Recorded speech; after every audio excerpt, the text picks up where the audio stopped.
folks, welcome everybody back to another episode of Pirkei Avos, live from Israel with Rabbi Chaim Coffman, the ethics of the fathers. We can't go wrong with ethics, folks. It's always a joy to be with Rabbi Coffman. He's blinking in and out on the screen there. He doesn't know I got him live because he always tries to rib me right before the show starts, and he gets me laughing. But he's looking good today, and we're always overjoyed to be with him and hear the Torah out of Israel. So, Rabbi Coffman, you're on the screen. Everybody's seeing you laughing and smiling, but we look forward to hearing Torah from you, sir. That's because if they heard the conversation before, they'd shut us down. More than likely, but we ain't talking about that. Yeah, we're not going down there. That's for sure. Always the pleasure to be here. Just finished with Simchat Torah. So, sort of dancing with the Torah. Everyone, somewhat separate, and everyone wearing masks. It was a very different type of Simchat Torah this year. It's like the highlight of the year where you take all the Torah scrolls out, and it's a great time. It's a great time for kids, and getting candies, and dancing and yelling and this, and it's a tremendous time. Except today we're in different type of situation. So it's like, the whole holiday is like, turned on its head because you can't go anywhere. Very few things, you can do, et cetera. And plus, you have social distance and everything else. So, it is a little bit, is a little bit bittersweet. But, one thing I'll actually mention before we get to Pirkei Avos, and you're starting to slouch down further, yeah, Rabbi. I need you to sit up. There you go. It's not me, it's the chair. So, in any case, we finished the Torah. We started, next week we're going to start reading the Torah from the book, from the book of Genesis. So it's a tremendous thing. You finish the Torah, you hear those final words that, Moshe Rabbeinu dies, in the eyes of the Jewish people, and he's buried, and, everything else. And, whatever, there's a lot of, there's a lot of emotion because you finish, but you're never really finished. You finish only to start again.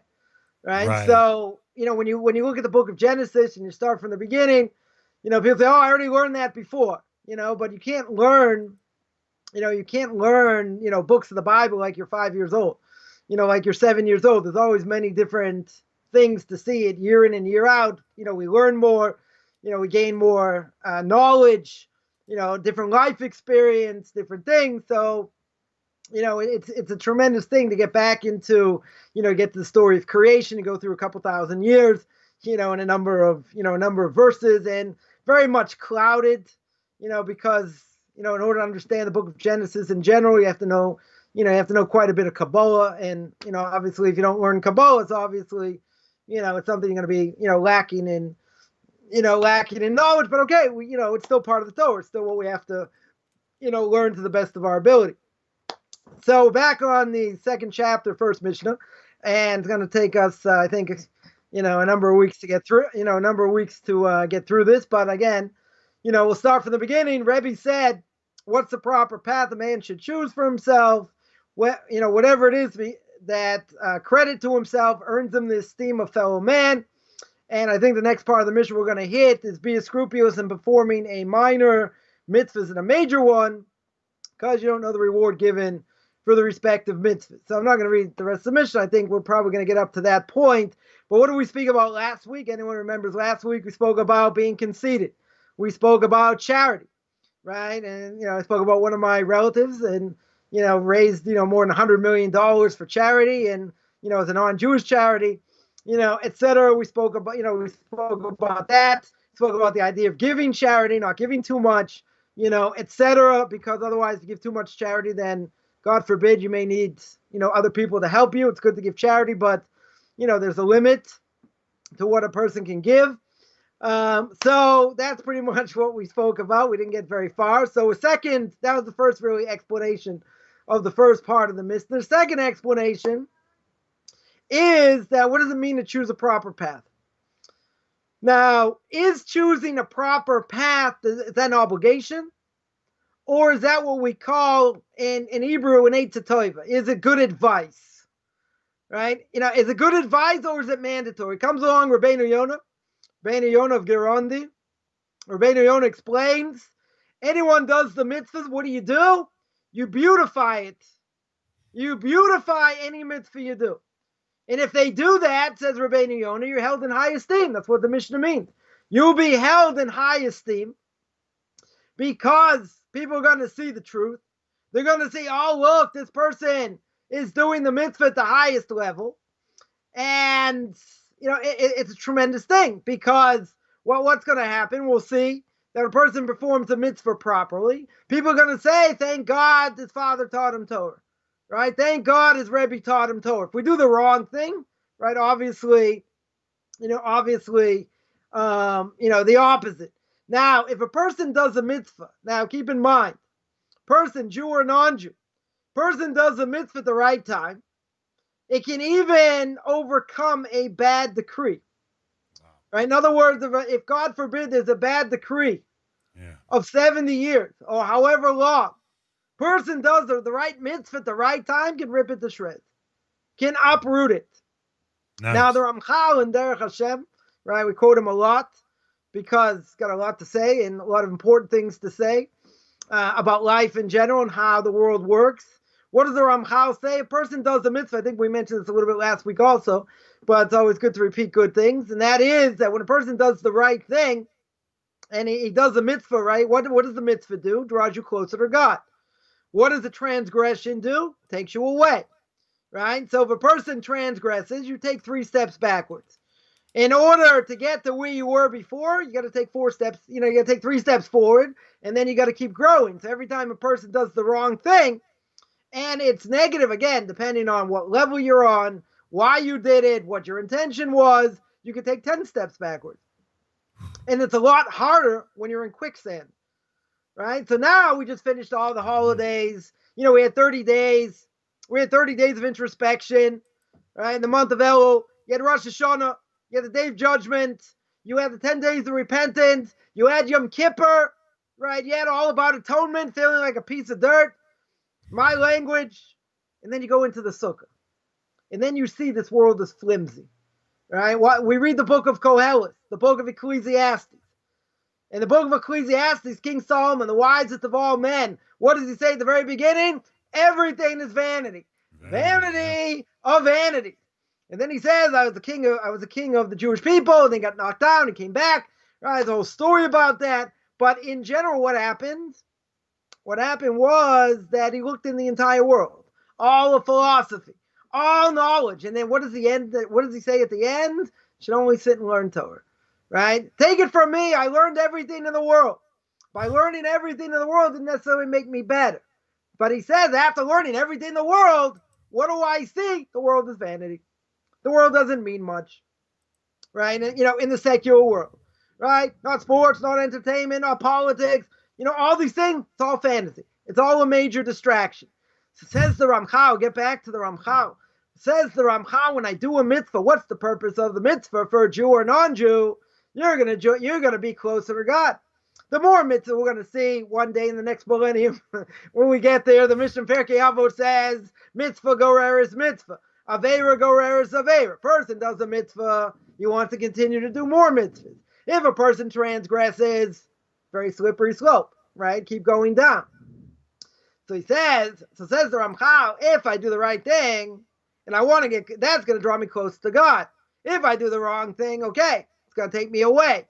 But it's not just about me. What's the purpose of the mitzvahs? To help us reach our potential. So if it's to help us reach our potential, says the Ramchal, that's great. So maybe it's all about you.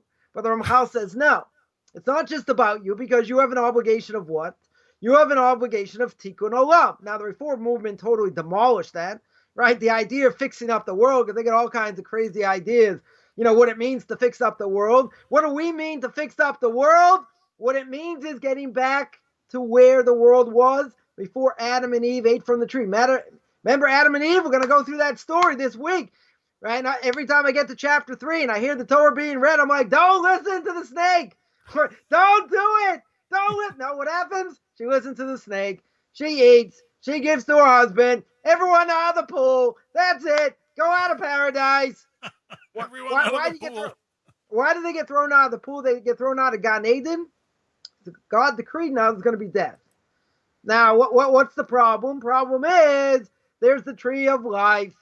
If they eat from the tree of life, they're going to live forever. Fame. I'm going to live forever, right? Fame. But God says you can't live forever because then you're not going to fulfill your purpose. You got to go in the ground, right? You have to die. So God put some fiery angels there and, swords, fiery swords, whatever it is. And God takes them out. God sends them out of the garden. One event, one crunch, whatever it was. And no one says it was an apple. So I don't know where people get that from. Some say it was wheat. Some say it was grapes. Whatever. A whole bunch of things. And what happened? So they get thrown out of the garden. So the action is not just about me. I have to reach potential. My goal is anybody's goal really is they're sent as a messenger in this world to fulfill potential. If they're here to fill potential, we don't necessarily know what that is. Someone once explained to me now, I'm not going to say this is 100% what it is, but someone's going to ask, how do I know what my potential is? And the answer is no one really knows, right? We know what things we're good at. We certainly know things that we're not good at. So someone explained to me like this. They said, figure out what the most difficult thing in the world for you to do. In other words, you would rather slice your eyeballs with glass or slit your wrist, or you figure out, jump off a cliff, I don't know. Whatever it is, it's something you'd rather die than do, right? For some people, it may be, if someone did them a favor, to say thank you, to show gratitude, right? For some people, they just can't do it. They can't do that. If you go back, 30 years, you go back, I always use this example. My wife thinks it's funny. I use this as an example. Go back to Happy Days, right? Go back to anyone knows what Happy Days is. Go Google it if you don't know what it is, right? Arthur Fonzarelli, right? What did Arthur Fonzarelli never want to say? I'm sorry. He would say, I'm zzz, right? That's what he would say. And he would never admit, or he never want to say he was sorry, right? So for him, okay, it's fictional, we understand. But for somebody like him, that's worse than death, right? So it could be in his character, right? In his, in his reincarnated soul, as, portraying this person. So for him, it would be, how am I going to reach my potential? I have to learn to say thank you. Oh, sorry, I have to learn to say I'm sorry, right? So for him, that was like an impossibility. Now, someone's going to say, is that really true? That if it's something the most difficult thing I could ever do, is that really what I'm here to fix? Again, could be. Right? Very well could be. But you're going to say, well, if it's something so hard, why would God make it so hard? Right? So we live in this world. We're given all kinds of curves. Right? You spoke about curves before. Right? You're given all kinds of curves, different things. Right? So I mentioned before. Why did I mention about Rosh Hashanah, Yom Kippur, 30 days of El? Because now we just came out of Sukkah. We're living in a flimsy world. The fact that, okay, so here in Israel, the last number of days have been hot. Tried even in October. It can get, it's hot. Sitting in the sukkah was like 33, 34 Celsius. Wow. Right, about almost 90 degrees. So finally we brought in a fan into the sukkah. So the last day, yesterday, I sat, or the night before, we slept in the sukkah. We got a fan. You know what a fan is like? Just spinning around hot air. I was like, I'm so cooled off. It was hot. Right? They might say, well, aren't you exempt from sleeping in the sukkah? Could be, right? If the heat really bothers, sometimes heat really bothers people. And if it really bothers people, you might, the heat or the cold, you may not be able to sleep in the sukkah, right? But in the end, what's the last thing we do? The last meal we have in the sukkah, before the last holiday, we say goodbye to the sukkah, right? We say goodbye. We say that maybe we merit to eat in the sukkah of the Leviathan, right? And Lasid Lavo in the future, right? In the future when the Messiah comes, right? So the joke is, why is it a fish? Why isn't it meat? Right? If you're gonna have a festive meal, right, on Shabbos, on a festival, ain't simcha ela basar v'yayin. It's no greater joy than eating meat and drinking wine. Now some people say, I don't like to eat meat, it's too heavy, or I don't like drinking wine, or whatever, right? But it's an obligation. Right? So what if you're a vegetarian? Okay, so you won't get the mitzvah of eating meat, right, on a festival, or on Shabbos. But what's the joke? The joke is, why is it a fish? right? Remember the Leviathan, if you go back to creation, right? The Leviathan was a huge sea creature. Some say it was a crocodile, some say it was a whale, some say it was something bigger. Whatever, if you look at the end of the book of Job, it seems like, I don't know, it seems like superhuman, in different ways. An unbelievable, powerful thing. And it's got fangs, it could rip things to shreds, other things. You see the description over there, the last few chapters of the book of Job. But the Torah says that God created, when he created sea animals, etc., fish, created the great Leviathan. So what happened to the great Leviathan? Right? So Rashi says if they would have made it, they would have destroyed the world. In other words, they were so big, so huge, they would have destroyed the world. So what did God do? God salted the female, put her away for the future. Right? So when the Messiah comes, we'll all have this meal. Okay, the whole question, why would God create something just salted away? Right? If it was going to destroy the world, couldn't God have stopped it? Whatever, a whole bunch of questions. This is, again, it's been more or less Kabbalah 101A. But I didn't get to the joke yet. What's the joke? The joke is, why fish? Why not meat? So even if the Messiah is saying, listen, you can eat it, it's okay. So you're going to say, no, I don't trust the rabbinic supervision. I'm not going to take the meat, I'll take the fish. The fish is safe. Why is the fish safe in general? Right? Because the fish, the Torah tells me, how do you know if it's a kosher fish? It's got scales and fins.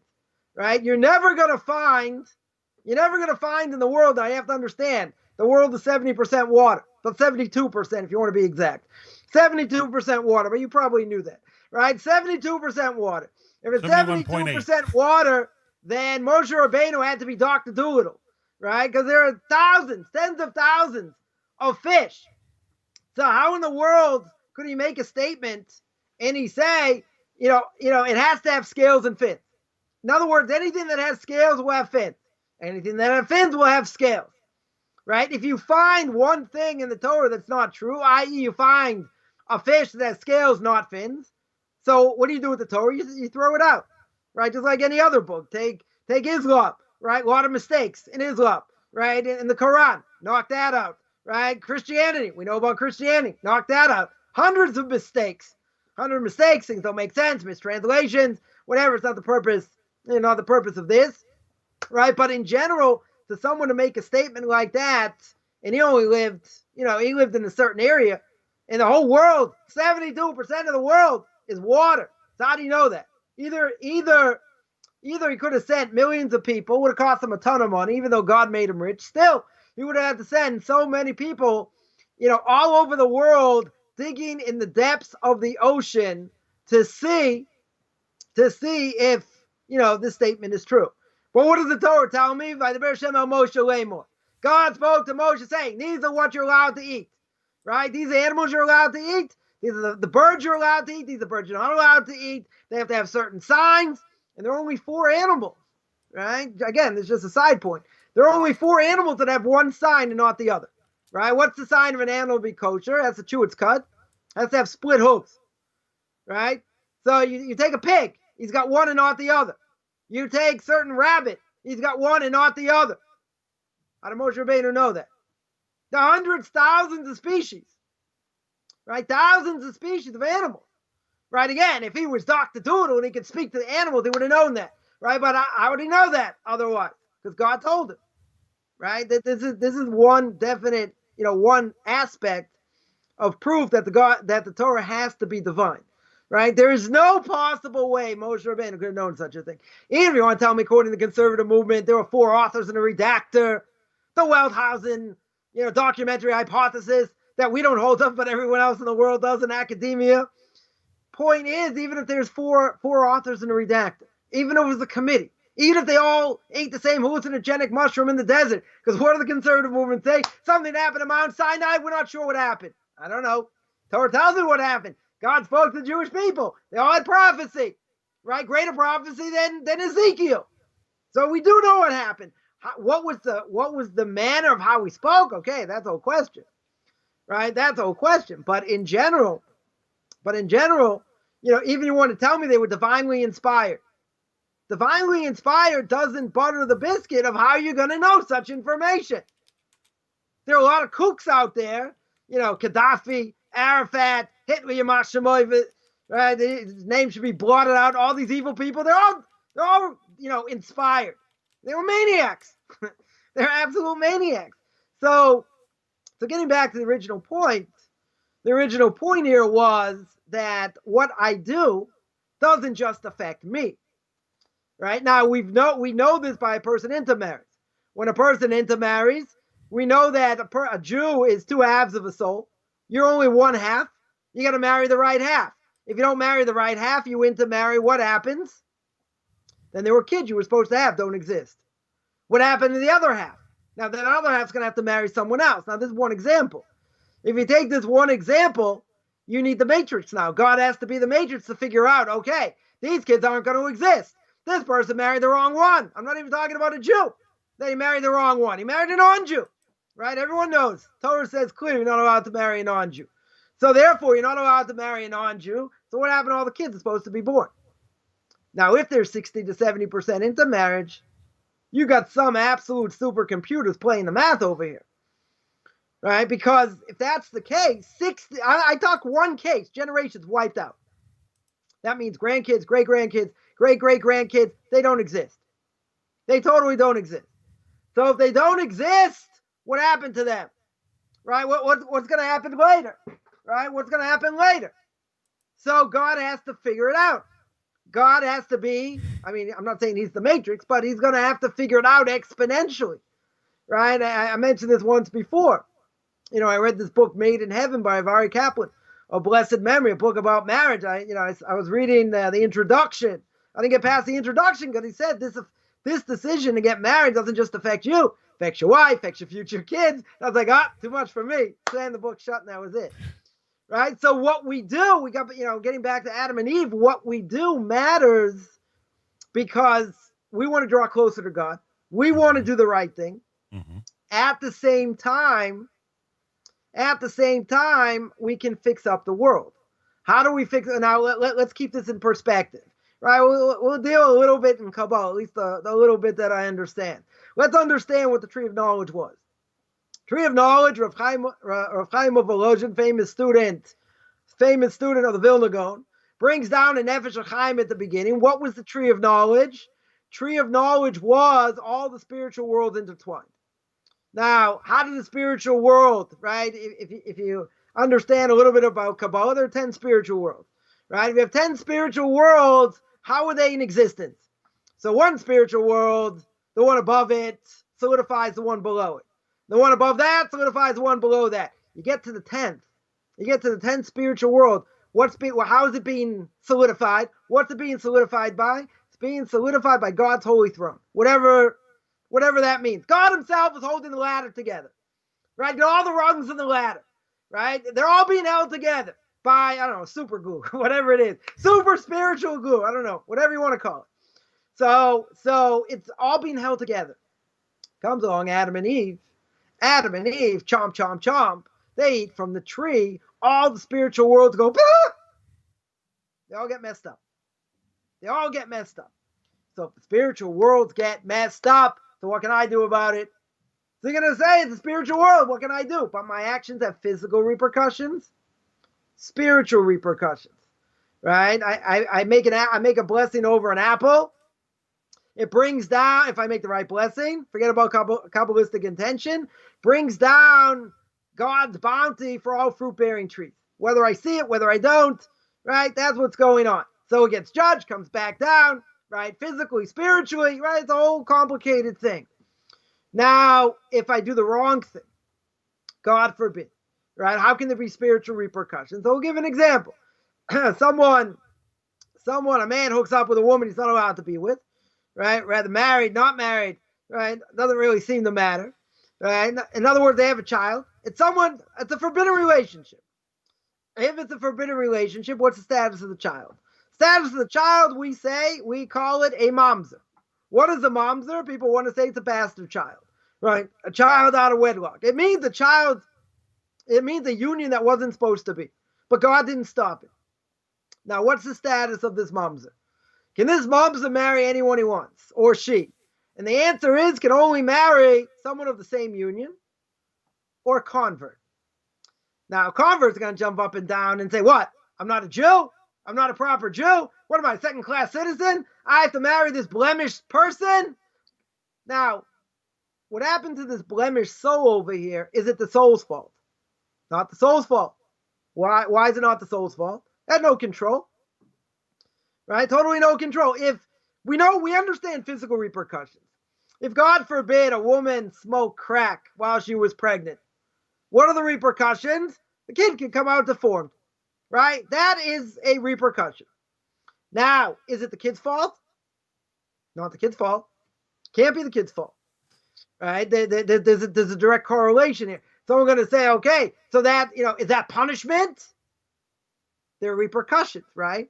But keep in mind one thing, that if a person is born with a disease, a child, right, born with, God forbid, leukemia, right, mentally challenged, Down syndrome, you fill in the blank. People are going to say, how could God allow that?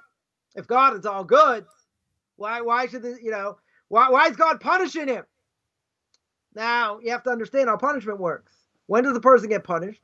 After the age of bar mitzvah, usually by the age of 20, right? You got a little bit of a leeway between when they become a man, i.e. 13 in a day, or for a girl, 12 in a day, until about the age of 20, right? So if that's the case, that's when punishment takes place. If a child does something wrong, are they going to be punished according to Torah? They're not liable, right? If a child breaks someone's window, okay, the parents should pay, right? The parents definitely should pay. But is the child liable? He's not a Jew. He's not a Jew with obligations. You got to train him, right? And it takes a lot of effort, to train kids and how to do the right thing and all that. I've just actually read an article today. What someone, a boy learning, when he first starts learning Talmud, what does he learn? What is the first thing he learns? So they learn the second chapter of Tractate Bava Metzia, right? Why do they learn? Why? That's what's been done for generations. Why is that? Why do they learn that? Because the second chapter of Bava Metzia, what does it speak about? Lost objects. It speaks about what happens if you find a lost object. Do I have to return it? I don't have to return it. What is, how do you know if the person, let's say, had Yeush, they have, they don't think about it anymore. They say it's like out of mind, out of sight. So if I take it, it's really mine because they never think they're going to get it back.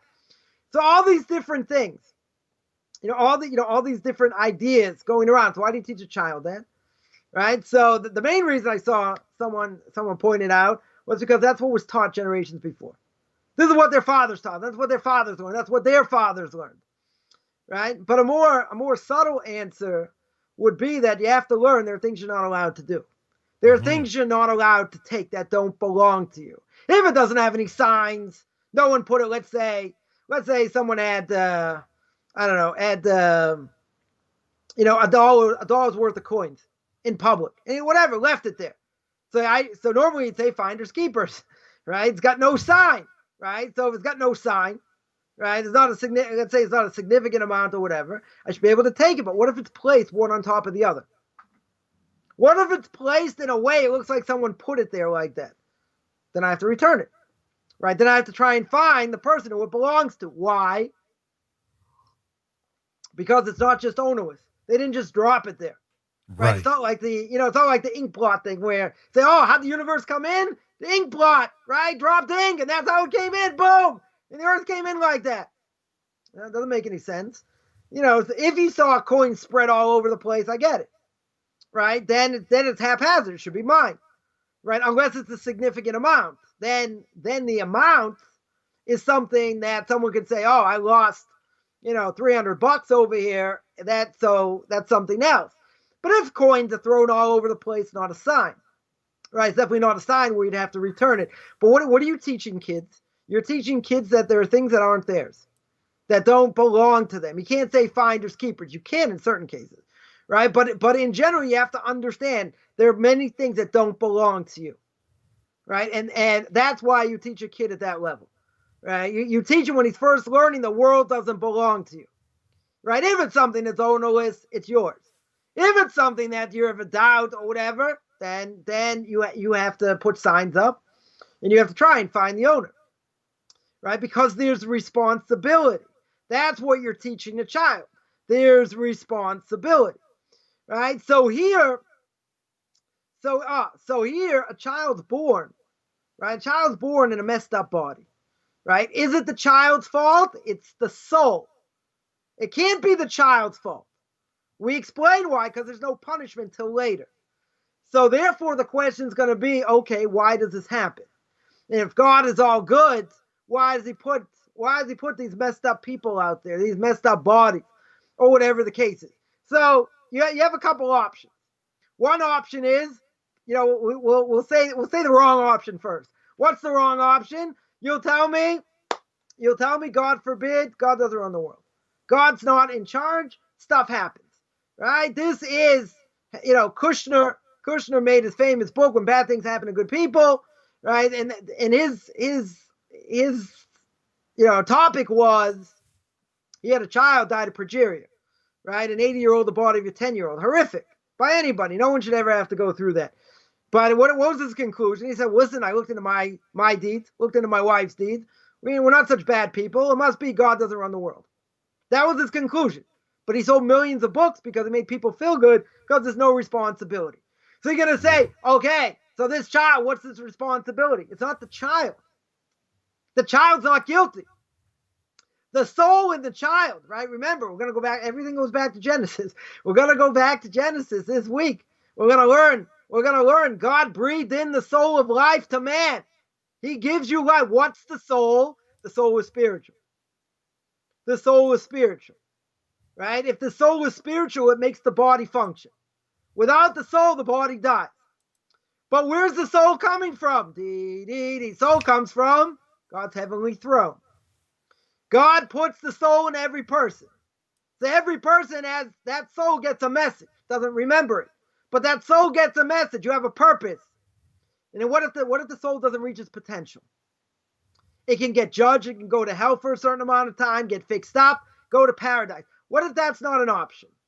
What if God's, okay, I'll give you a second chance, right? So let's say God says, okay, well, what was the major sin that you did in your life? You spoke badly against others, right? You spoke badly against others. So what are we going to do?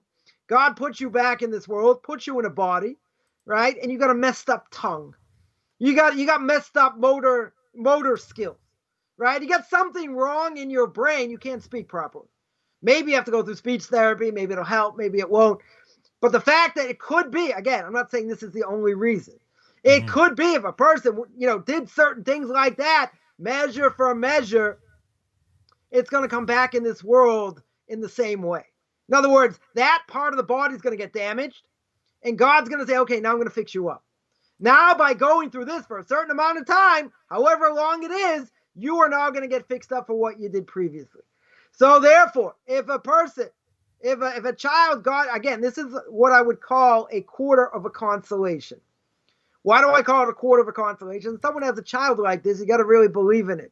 Because if you don't really believe in it, and with all the medical bills, physiotherapists, all these different things, it wears down. Yeah.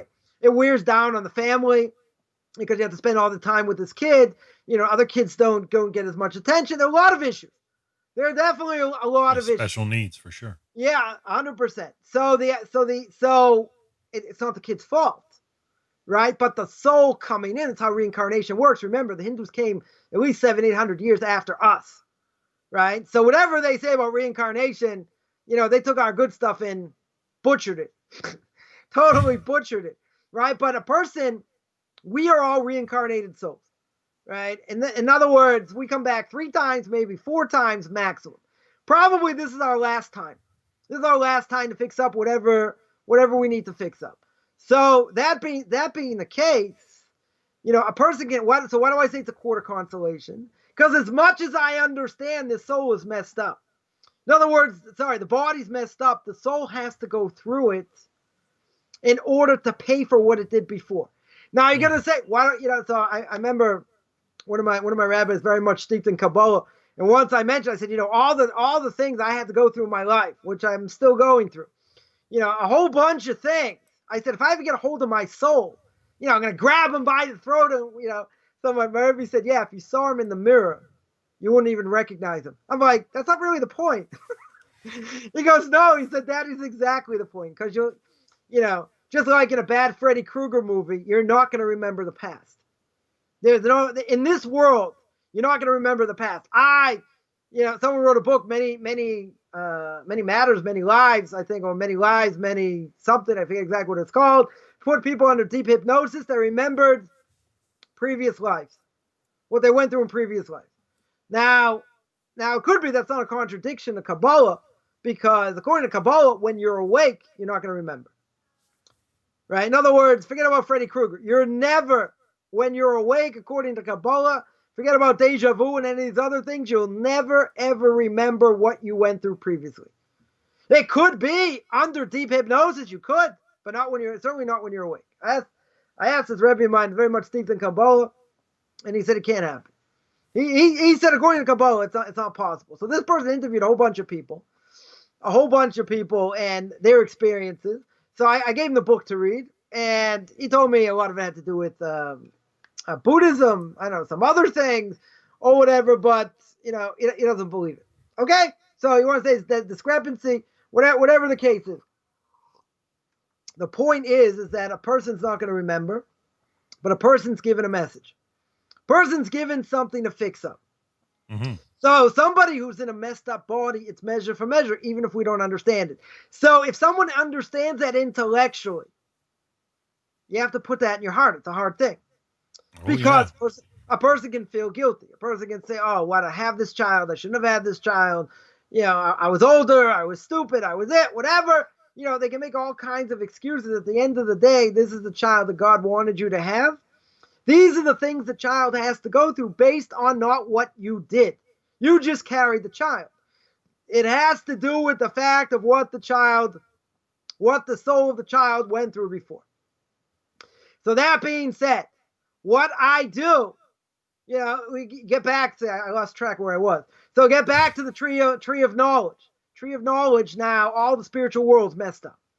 Now, if all the spiritual worlds are messed up, how do I fix it up?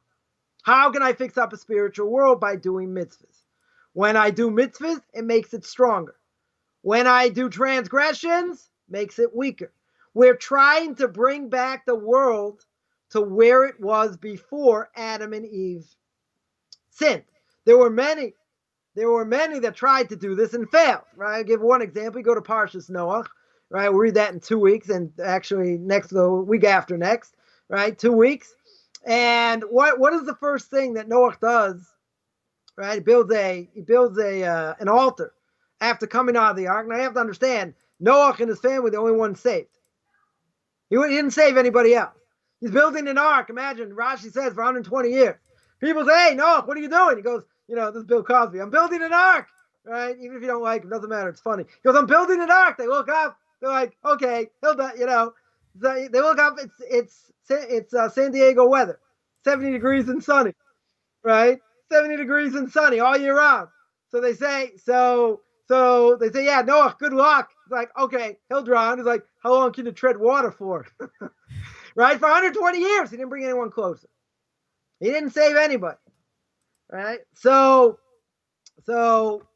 you take that, and now we can understand, because when we speak about my actions, and what it means.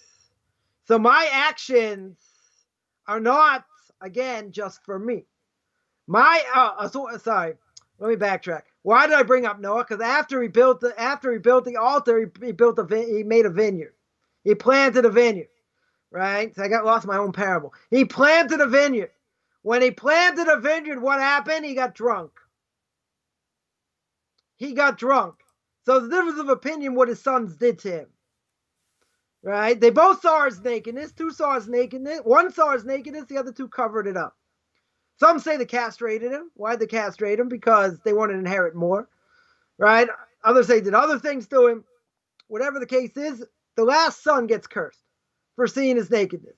But regardless of all that, why does he do it? Why does he plant a vineyard?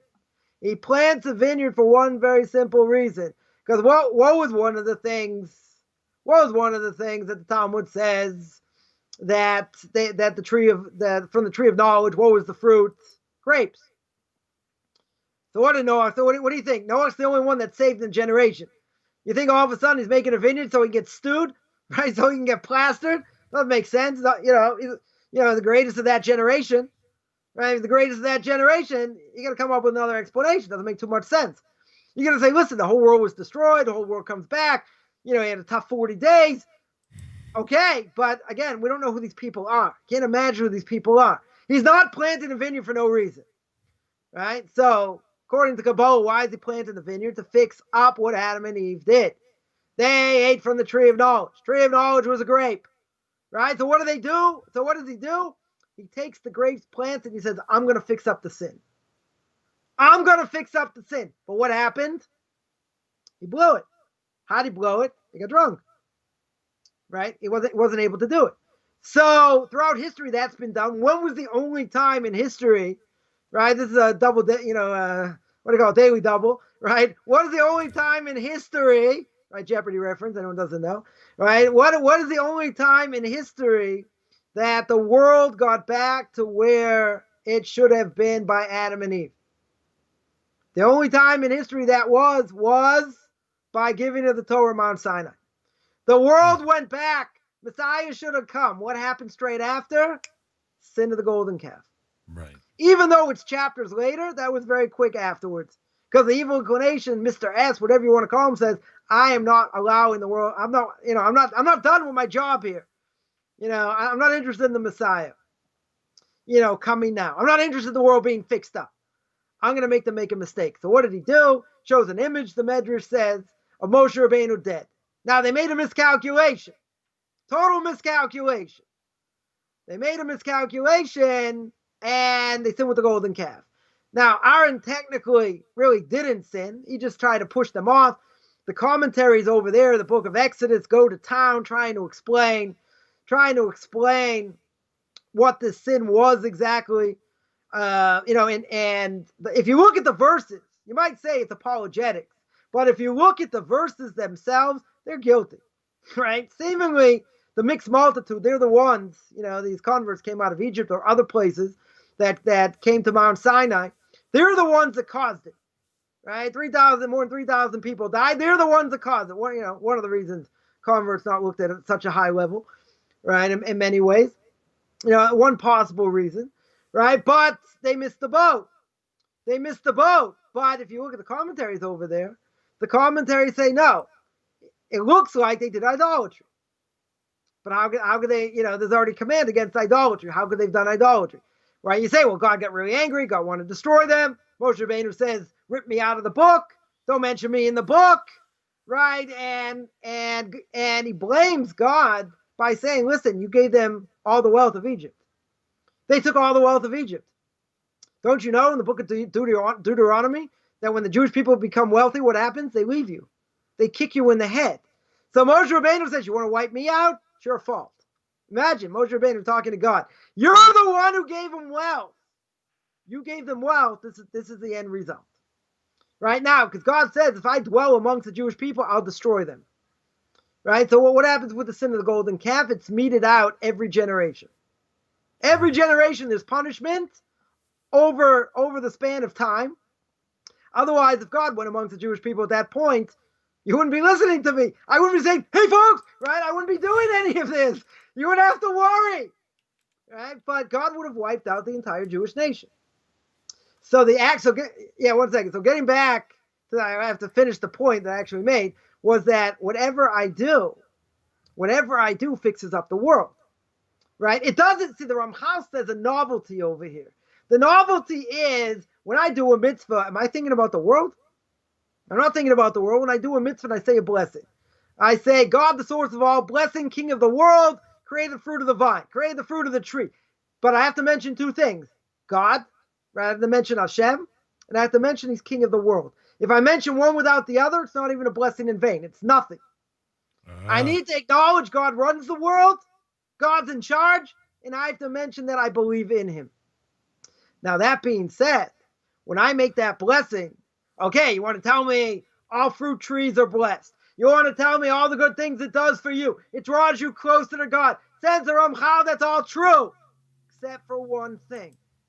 The one thing is, yeah, it affects you in a positive way, in a major way. It draws you closer to God.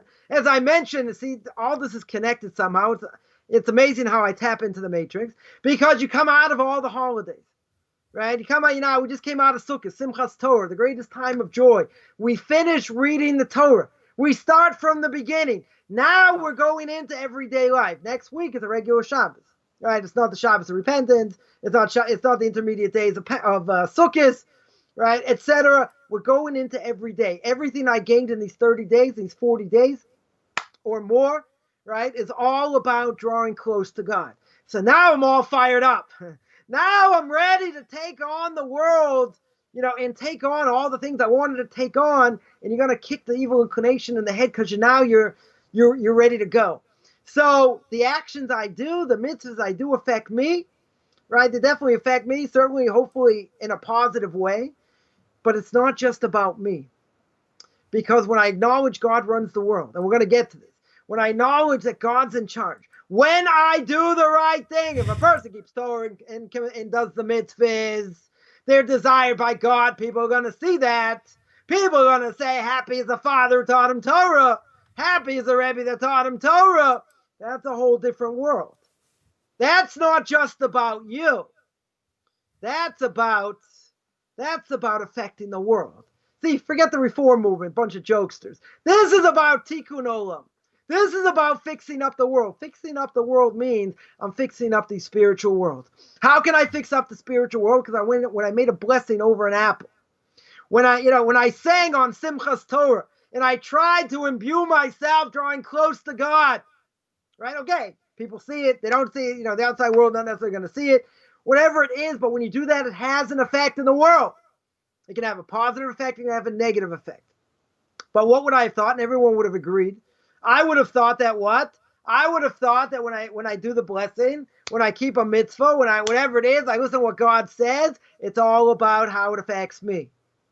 Comes along the Ramchal and says, it doesn't just affect you. You get married, it doesn't just affect you. It affects your kids, grandkids. It affects future potential. And if, God forbid, a person's child goes sour, and unfortunately, we do have an epidemic, with that. I wouldn't say it's such a tremendously high sour, percentage, but it's just sour. But people going, kids going sour, and then go sour from the best of families. But the reality is the parents have an obligation to educate the kids, right? So the reality is, even if it's a bad influence, whatever it is, the parents get blamed, right? After a person dies and the kids are going in the right direction, they get the merit for those mitzvahs. That helps their soul. If, God forbid, kids go in the wrong direction, it's bad news. It's bad news for the parent, because the parent's going to suffer. The parent's going to suffer. They're going to, you're going to say, let's say, this person grew up as a potato farmer in Idaho, right? No offense, anyone's a potato farmer grew up in Idaho. They didn't know any better. They gave their kids a basic Jewish education. Okay, right? Ignorance isn't bliss. We don't pass the buck. Parents are still going to be liable to a certain extent. Because nowadays, it's so easy to get information. Imagine, give one example. Imagine someone grew up in Brooklyn. They grew up in Brooklyn, right? They grew up in Brooklyn, and, they see these people with, dressed in black and white, big hats, small hats, white shirt, whatever. And they say, hey, I thought they were Amish. I thought they were Amish. How can I make it? They were Orthodox Jews?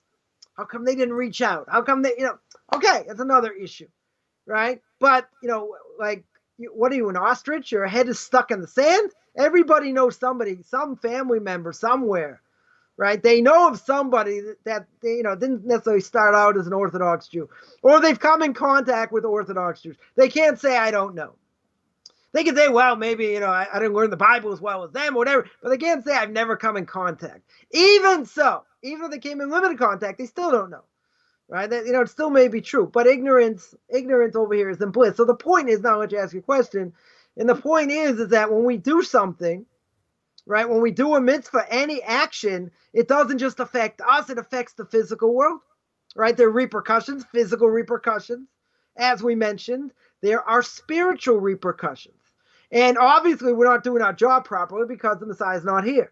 The world isn't fixed up to where it needs to be, right? So therefore, we have to work harder. We have to take this contagious fever, like I mentioned, be so excited. Now we just came through, Sukkot, Simchat Torah, whatever. Now we have to bring it into every day.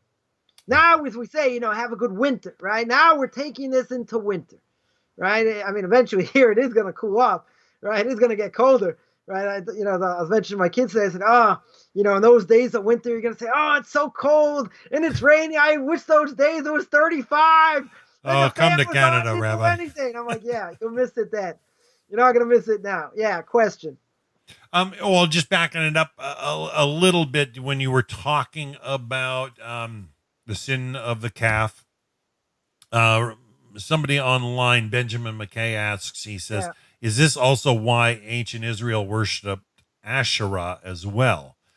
Can you say anything on that topic? They didn't make a mistake like by the sin of the golden calf. That was an idol that at that time also Baal Peor.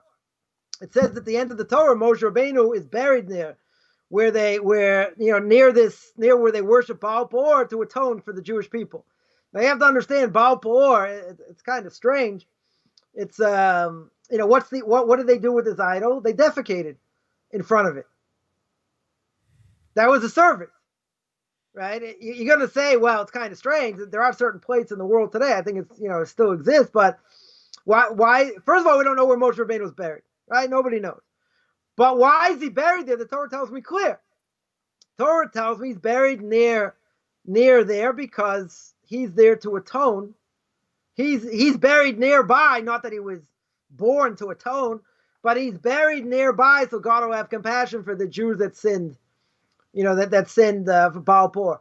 What was the Asherah? The Asherah was a tree, right? Tree that they worship, but it sounds kind of silly how they worship a tree. Underneath the tree was an idol, right? That was the female. That was the idol. There's also another idol the Torah talks about. The Book of Numbers speaks about the idol of Molech. Right. Now, Molech, there are two opinions. One opinion is that they threw children into a fire, human sacrifice. They threw children into a fire in front of the idol. Right? Now, I don't know what Christians do with this. I don't really care, really. But the Torah tells me clear, according to that opinion. Another opinion is that the children walked on fire in front of the idol. Right? But I'll take this other opinion because I want to nail the Christians. No pun intended. Right? If they threw, come on, where are the trolls? If they threw the child in the fire in front of the idol, right? That's human sacrifice. What does the Torah tell me?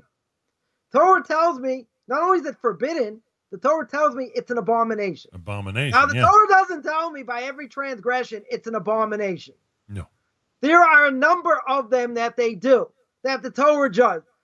You can probably count them on one hand, right? They're not a lot. So why is the Torah telling me it's an abomination?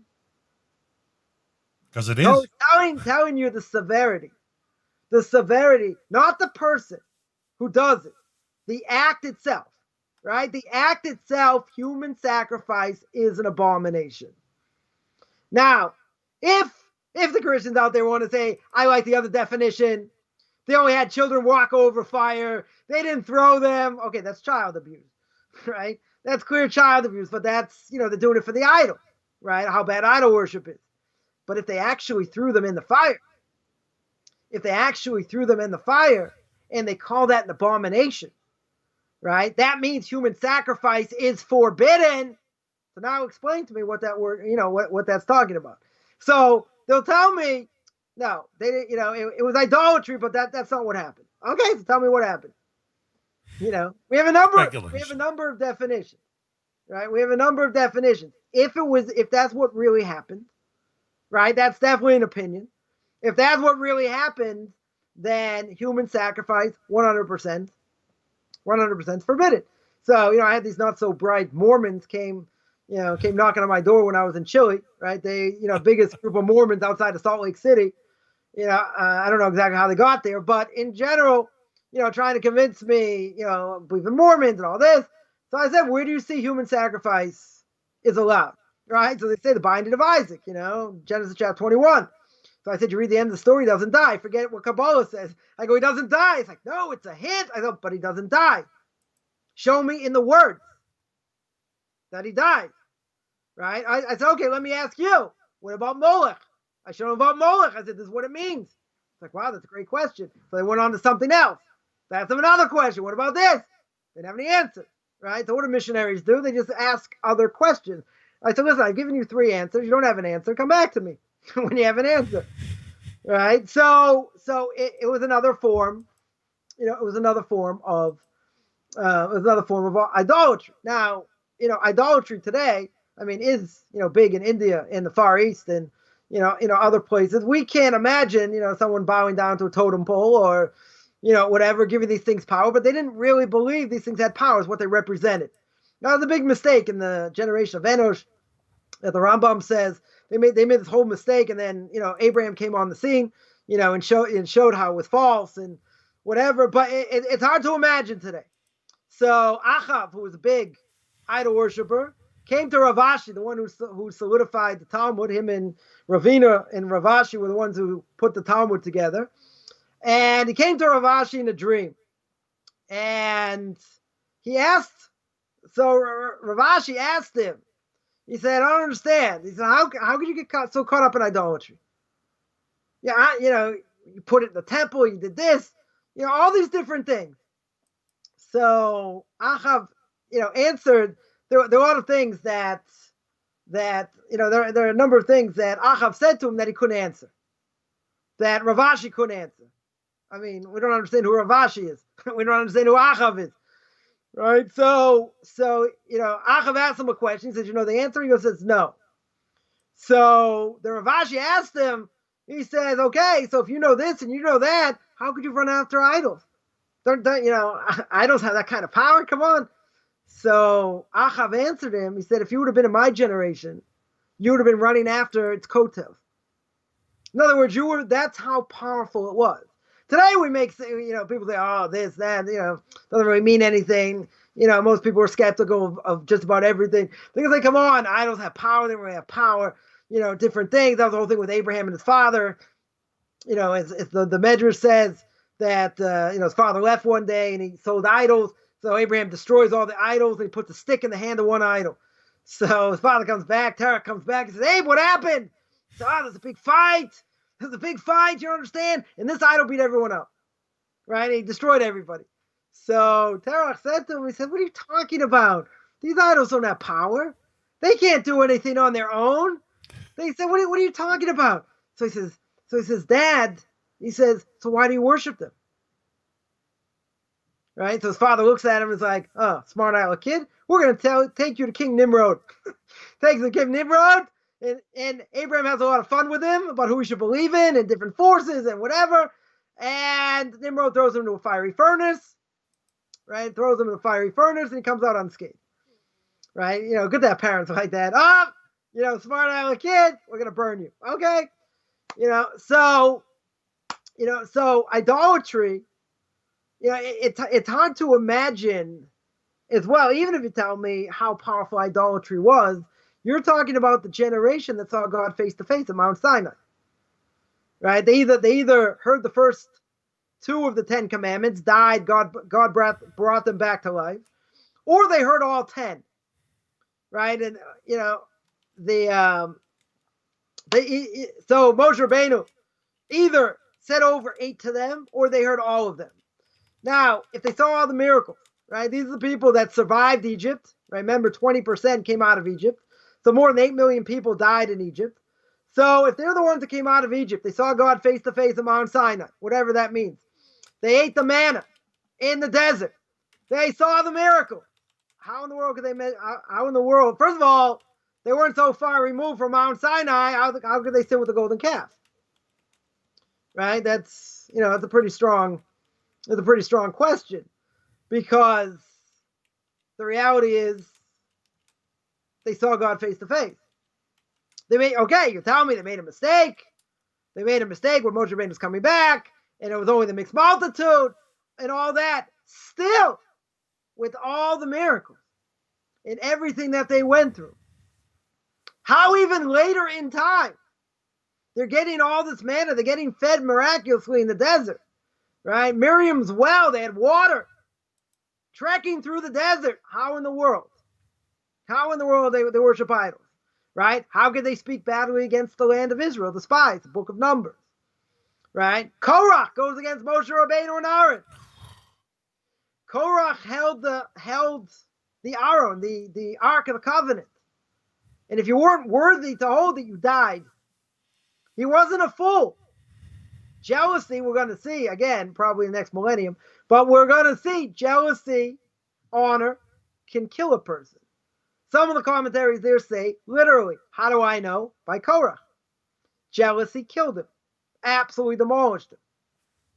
Right? So when it comes to idolatry, it's hard to, we don't really have such a connection to it. I mean, unless we're living in the Far East or other places. Right? And people say, oh, these things really have power. Come on. Don't be square. How could you ever believe in that? Okay. So today, there are a lot of idol worshipers. I don't think there's any question. Right? We hold that Christianity is. Right? So, you got millions of people there. You got the Hindus, etc. So you got millions of people there. So you got a lot of people, worshiping idols today. But I don't even care about that. What I care about is the fact that the greatest generation in the history of man that got the Torah Mount Sinai, if they got the Torah Mount Sinai, they saw the miracles. They survived Egypt. And you go on to say, they wanted to have, they were in the desert. They're complaining to Moshe Rabbeinu. They missed the watermelon in Auschwitz. They missed the fish. They missed the fish in Egypt. Yeah, they wanted meat. They wanted meat. Okay, I can understand wanting meat. I'm a big meat eater. Still, they said, you're taking us to the desert to die? We want to go back to Egypt. You don't remember what happened in Egypt? You lost, most of the Jews lost their lives. They got beaten. But we had food. We had fish. We had watermelon. We had these great things. When you read the Bible, or what I'm going to call the Torah, you cannot read it like a newspaper. If they've seen the miracles, they understand what God has done for them. What are they complaining about fish?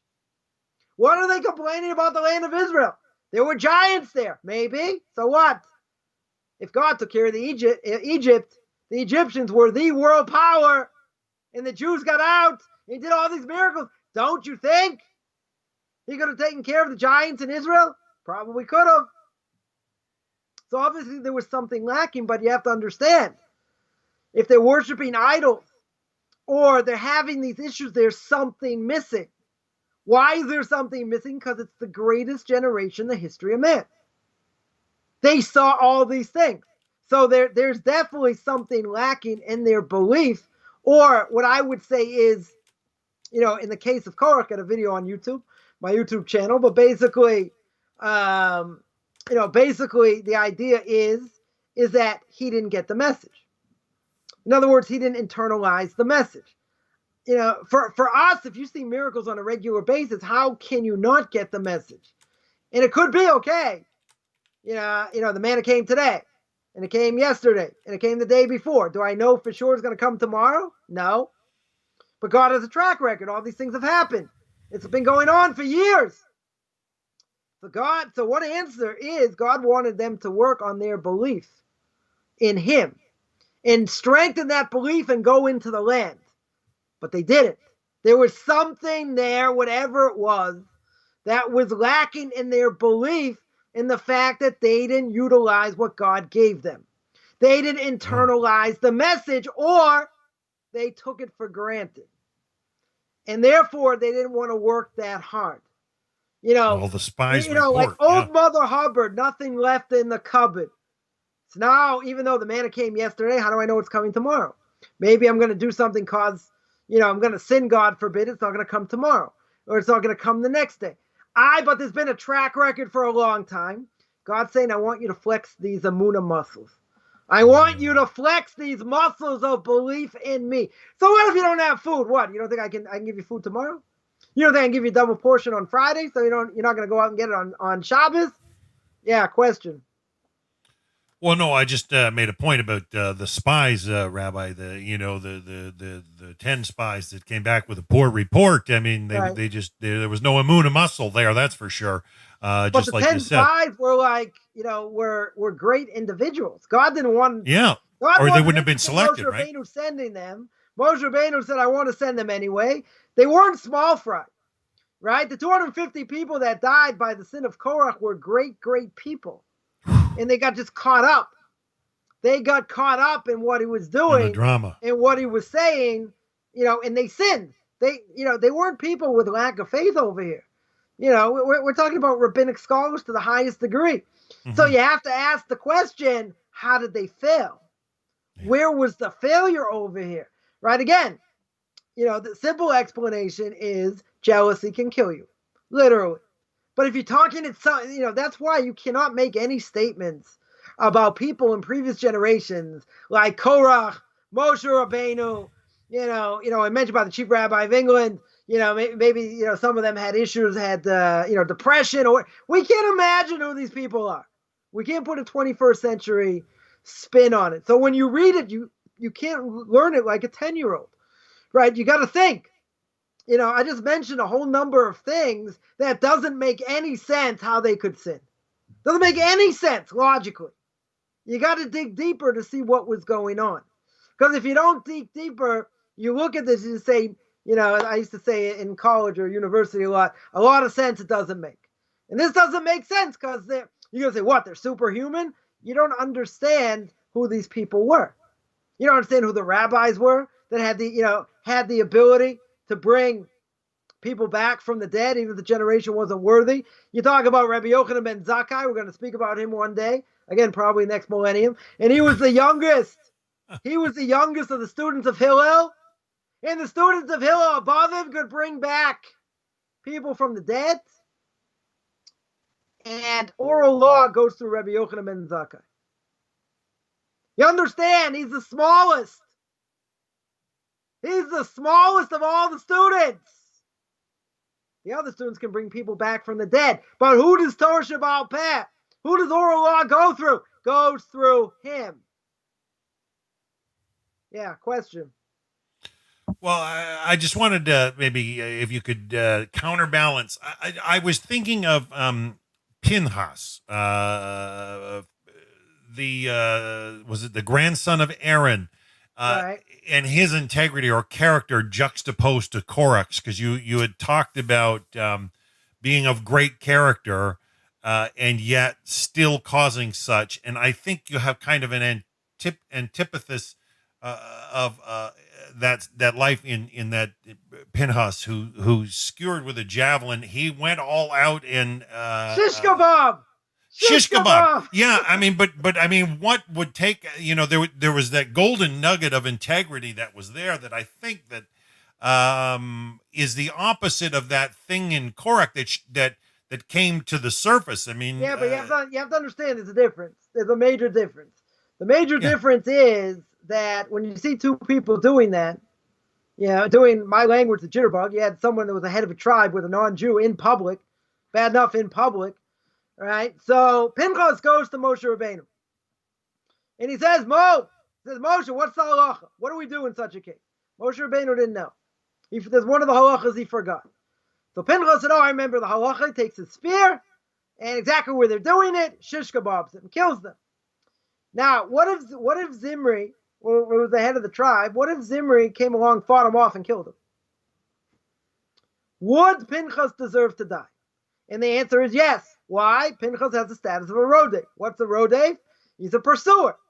When someone comes as a pursuer, just say, a woman's pregnant and the child's causing duress, and it's a choice between the child and the mother, you kill the child.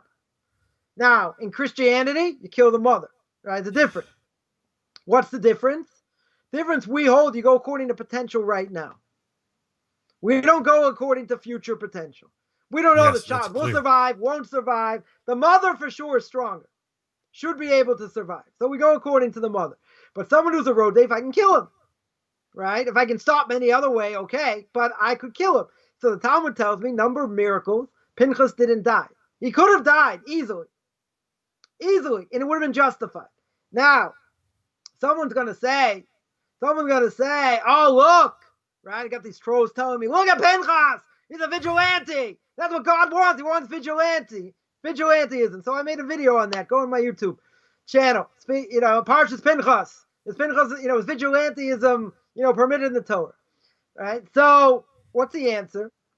The answer is if he didn't have pureness of soul, right? If he didn't have pureness of soul, he wouldn't be allowed to do what he did. Now, let's understand one other aspect. The other aspect is, what does God say? God says, after he does this, he makes him a Kohen, and he says, you brought me the covenant of peace. Now, if you tell someone, listen, I just took my Excalibur, as Clint Eastwood would say, my Smith & Wesson. I took my Smith & Wesson, and I shot these two people. All right? Go ahead, make my day. Right? You shoot them. And it's, what are you going to say? No, what do you mean? That's a halacha. I didn't do it any ulterior motive. Right? That was halacha. I'm allowed to kill them. Now they're going to say it's vigilanteism. Comes along God himself. Now again, you believe the Torah is from God. Remember what God says. God says you assuage my anger. Because how many people died with the Midianites? 24,000. Right? 24,000 Jews die because of the sin with the Midianites. And God says my anger is assuaged. This is a covenant of peace.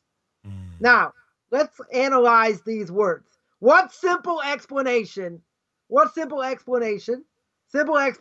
is that the fact that Pinchas did what he did, and he did it with the highest motives, right? Altruistic motives, because this is what the halacha demands, and that on the books, if you get away with it, you saw a Jew and a non-Jew doing this in public, that's the halacha, even though you wouldn't be able to do it today, go to jail for manslaughter, right? But that is the halacha on the books.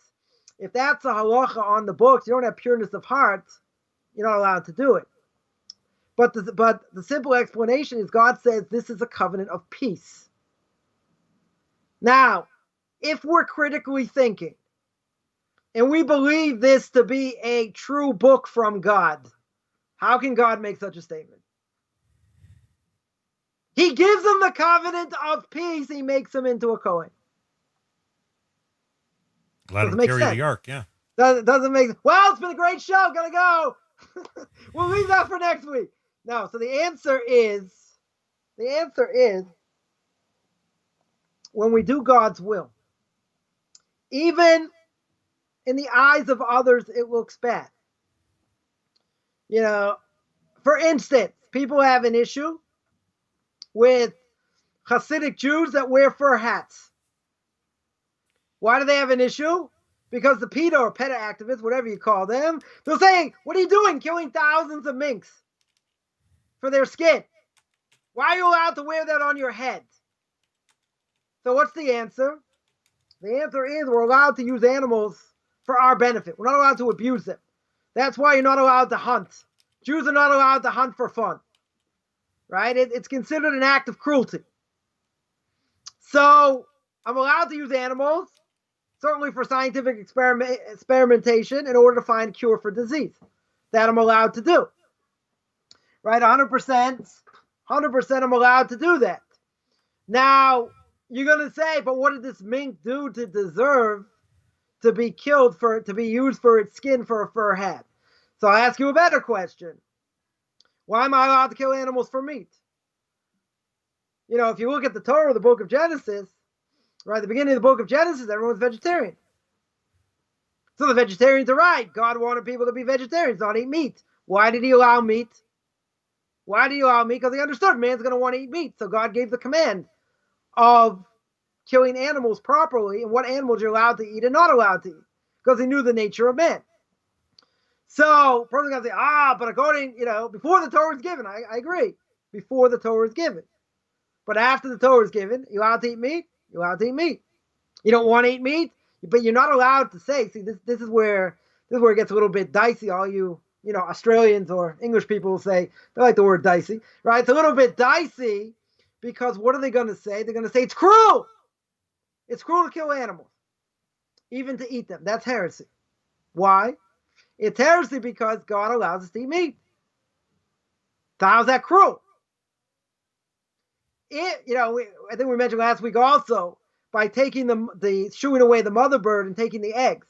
If you say that's cruel, you're also a heretic, because it's a divine command. Doesn't mean we understand it, right? But God says if you see a mother bird hovering over the eggs over a certain period of time, you shoot away the mother bird, egg drop soup, right? You make egg drop soup. If you say it's cruel, that means you're a heretic. You're going to say, why would God want that? Right? We're not privy to all the reasons why the mitzvahs are given.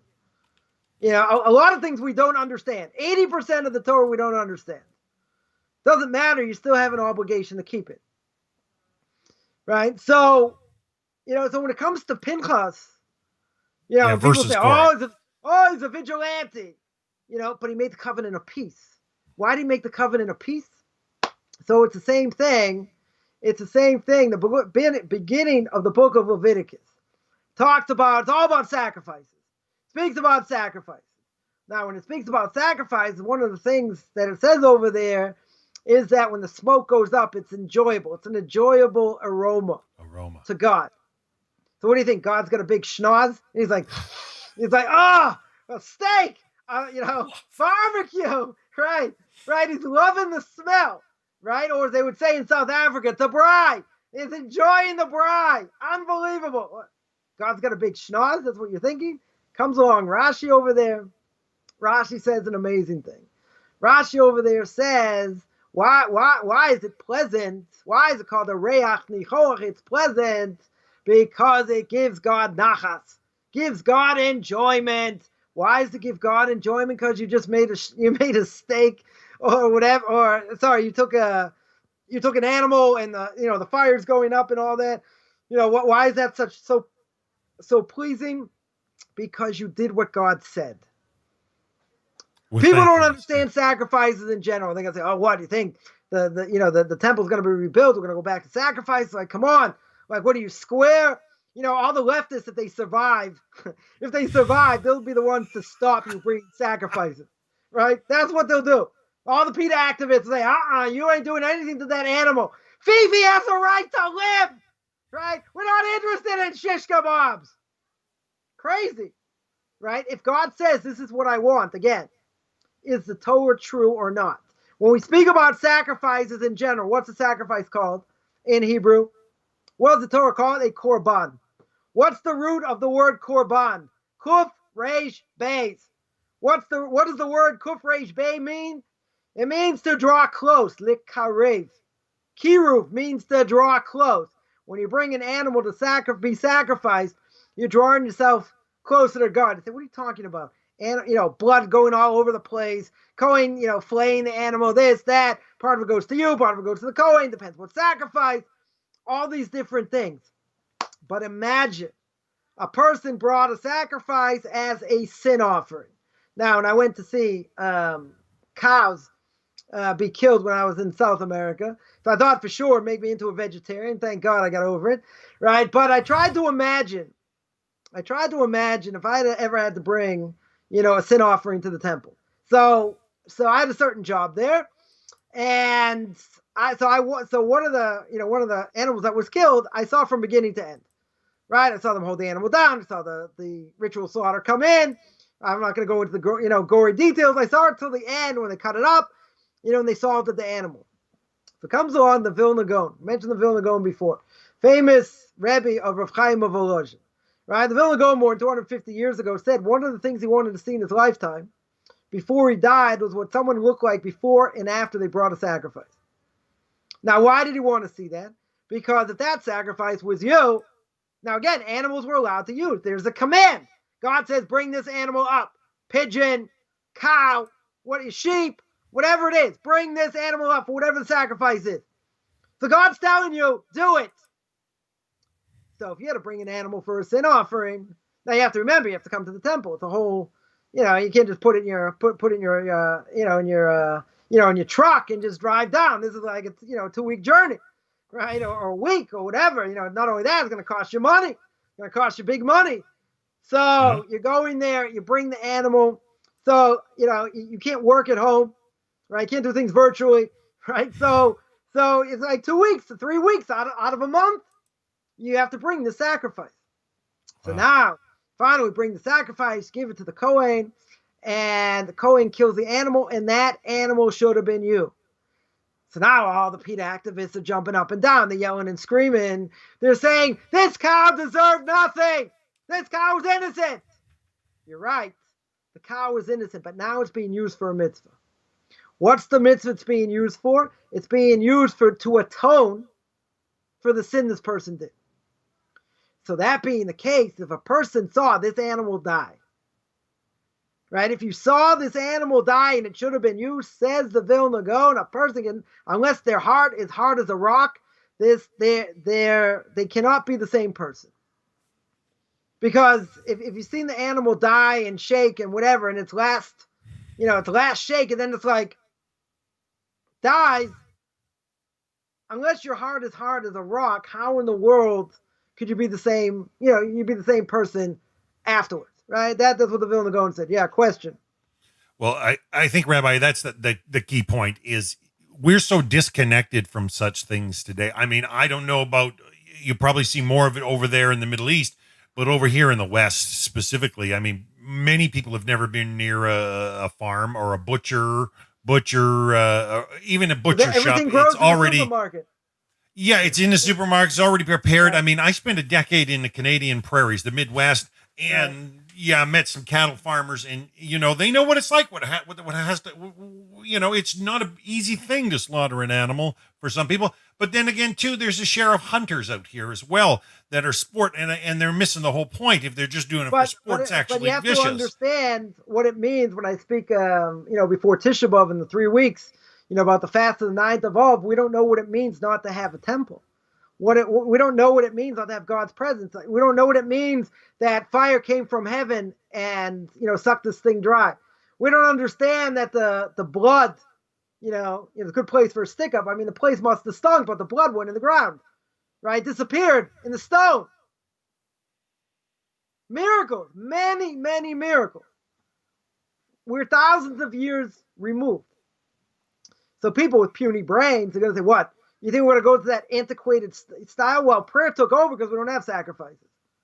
But there was always prayer with sacrifices. But that being said, obviously, you don't have a connection to what sacrifices meant. If you would have gone there, you would have seen the temple in its glory. And you would have seen how much it took to bring an animal and the cost and all that. That's the real world. We're living in a world of fantasy, right? We don't have any connection to this. And that's our own lack. Totally our own. We're 2,000 years in exile, mixed amongst the nations. Most of our nation intermarried. We don't have any connect. It's trying. I always say it's trying to flick a switch, like trying to light a 9-volt, trying to light a Humvee. It doesn't. To try and explain, what these things mean in higher spiritual terms. A person is like silly putty. They don't have any idea what in the world. I'm not even talking about Kabbalah. Right, I mentioned something very, very simple. Relatability in general. And I guarantee it goes over people's heads. Why? You mentioned the fact you see an animal be killed in front of you. You sinned. You figure out whatever the sin is. You have to bring this animal. Right? Says the Vilna Gaon, you see that animal die in front of you?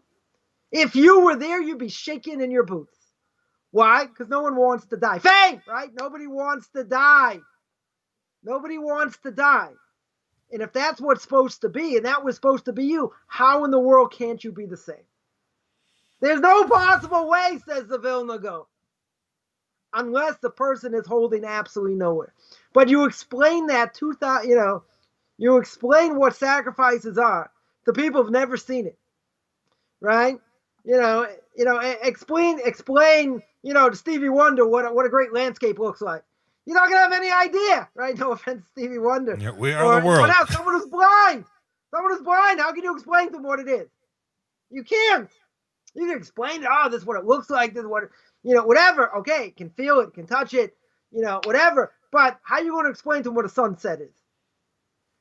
You can't explain to someone like that a sunset, right? It's impossible. So how are you going to explain to someone what a sacrifice is if you never saw it yourself? So you can explain about the miracles, whatever. The bottom line is, we are not in tune. And this is an issue I have with a lot of people is that they come up and they make statements based on a 21st century mentality. When they never read the Torah, they can't read Hebrew, they don't know Aramaic, right? And they're claiming, oh, I know better than the rabbis, I know better than this one. God's going to speak to me. I know all the answers.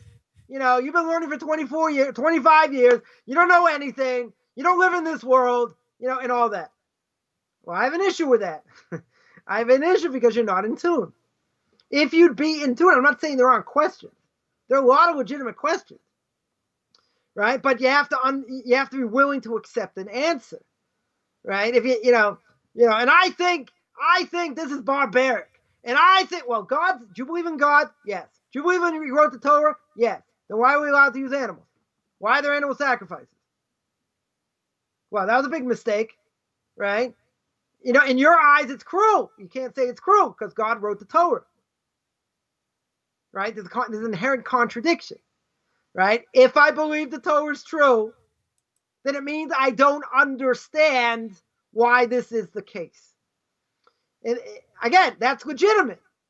A person can say, well, isn't pushing away the mother bird and taking the eggs, isn't that cruel? Doesn't that seem to be cruel? Seems to be cruel, right? The Talmud says on that, it's a decree. Do we understand all the decrees in the Torah? 80% we don't understand. Doesn't mean we can't try and figure out reasons. If you believe the Torah is true, then we have to try and understand it. But you cannot say, well, I believe the Torah is true, and I believe God spoke at Mount Sinai. This doesn't make sense to me. I'm throwing it out. It doesn't say that. Things don't disappear, right? It's not about picking and choosing. Show me a verse, right, where it says that. Book of Deuteronomy says, I also have to listen to the rabbis in every generation, right? I have to listen to the priests, the Levites, the Cohen, right? They're the rabbis of today, right? Or the rabbis today, or are they? However you want to say it. So we have to listen to them, right? So what does that statement mean? Right? I saw someone give me a really messed up version of it. I don't know, some really whacked out translation.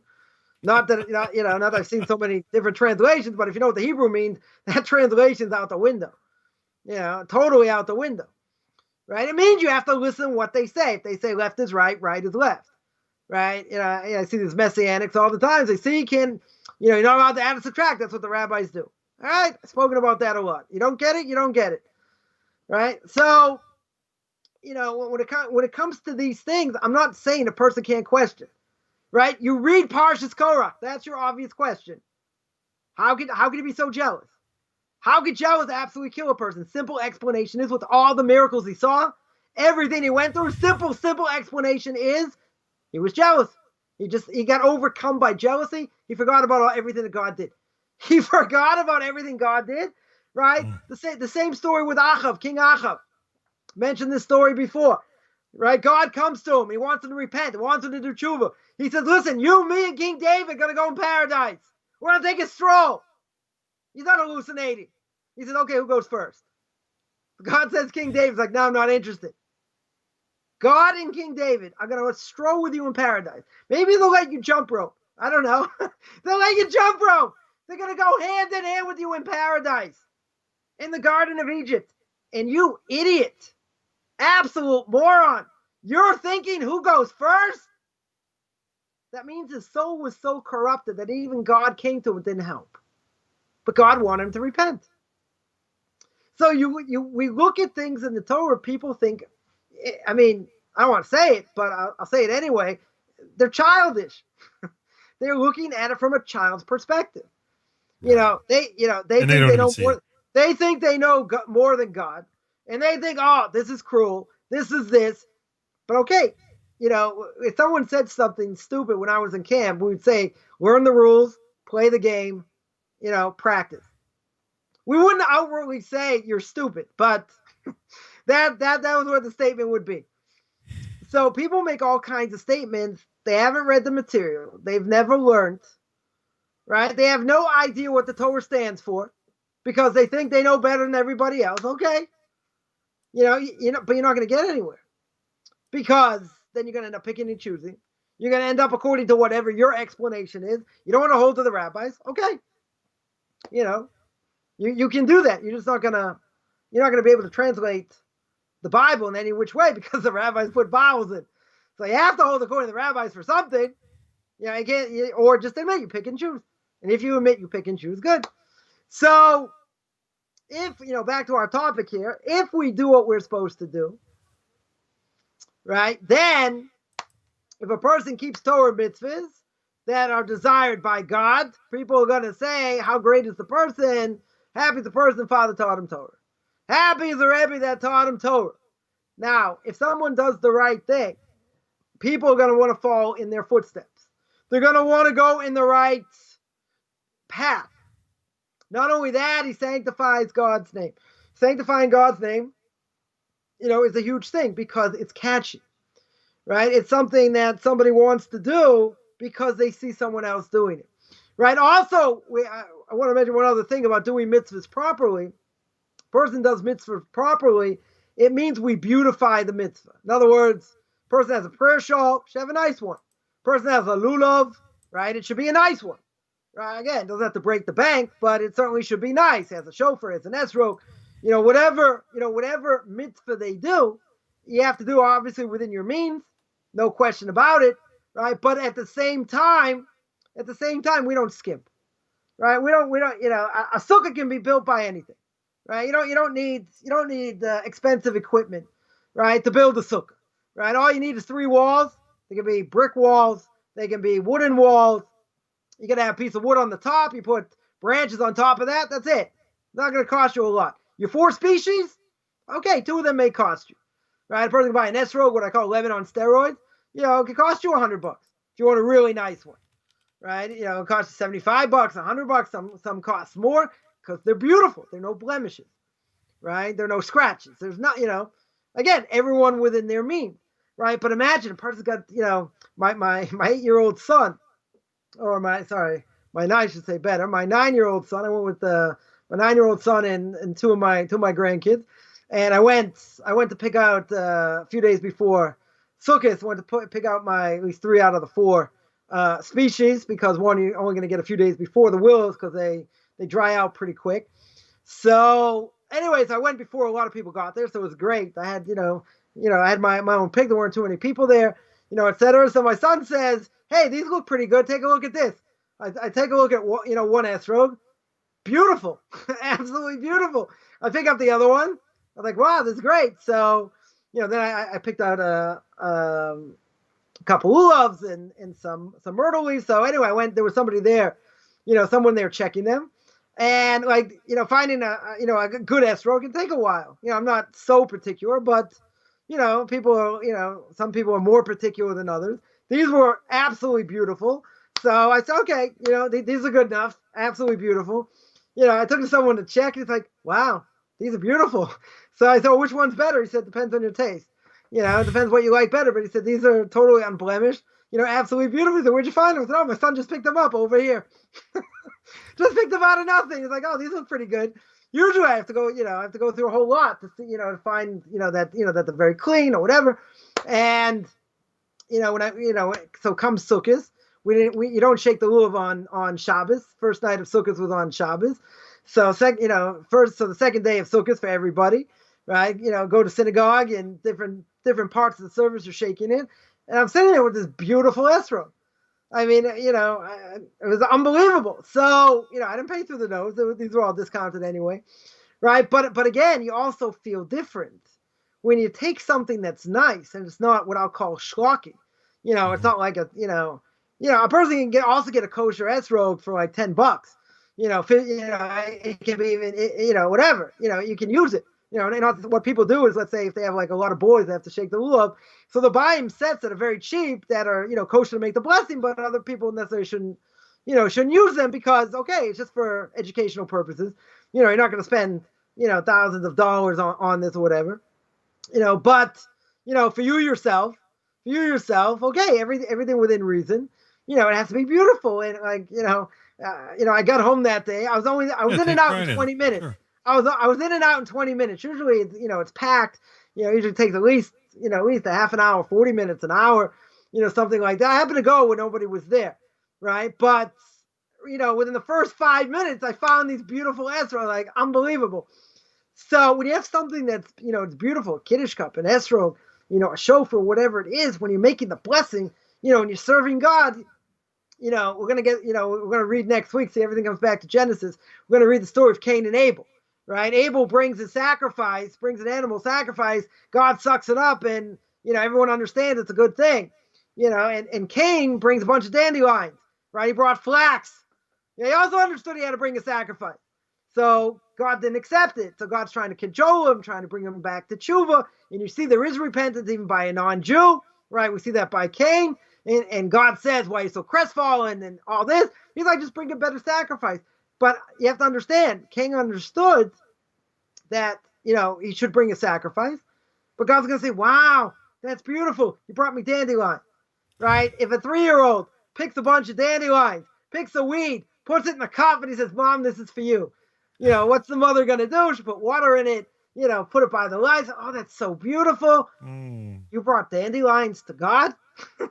That's like a cat bringing a mouse home. You brought dandelions to God? Yeah. Come on. Why do you think God did like it? Right? So when we do a mitzvah, anything we do, again, not person's not going to be ostentatious, right? But a person's going to do to the best of their ability and what they can afford, they're going to beautify the mitzvah. When you beautify the mitzvah, you're showing God it's important. Yeah, question. Just off topic for 1 second, Rabbi. I got a question from online, just asking about a conversion point question. If a married couple converts, are their future children automatically considered Jewish? Also, are all future generations considered converts? No. If the person converts properly, right? So let's say the mother's Jewish, they have children. So that child is 100% Jewish. Even if the parents are converts, doesn't matter. That child 100% and their children all be 100% Jewish.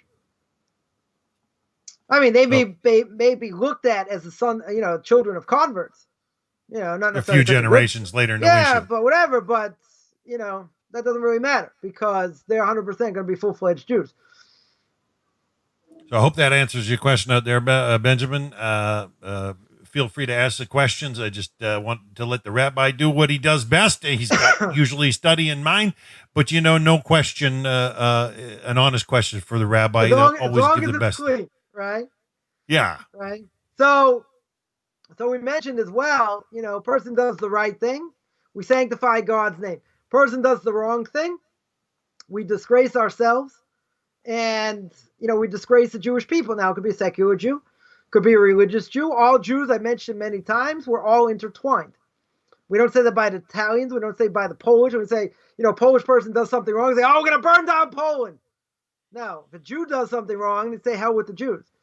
Right? It doesn't matter. Religious, not religious, right? Totally irrelevant. Now, there's also a warning to those who speak in public.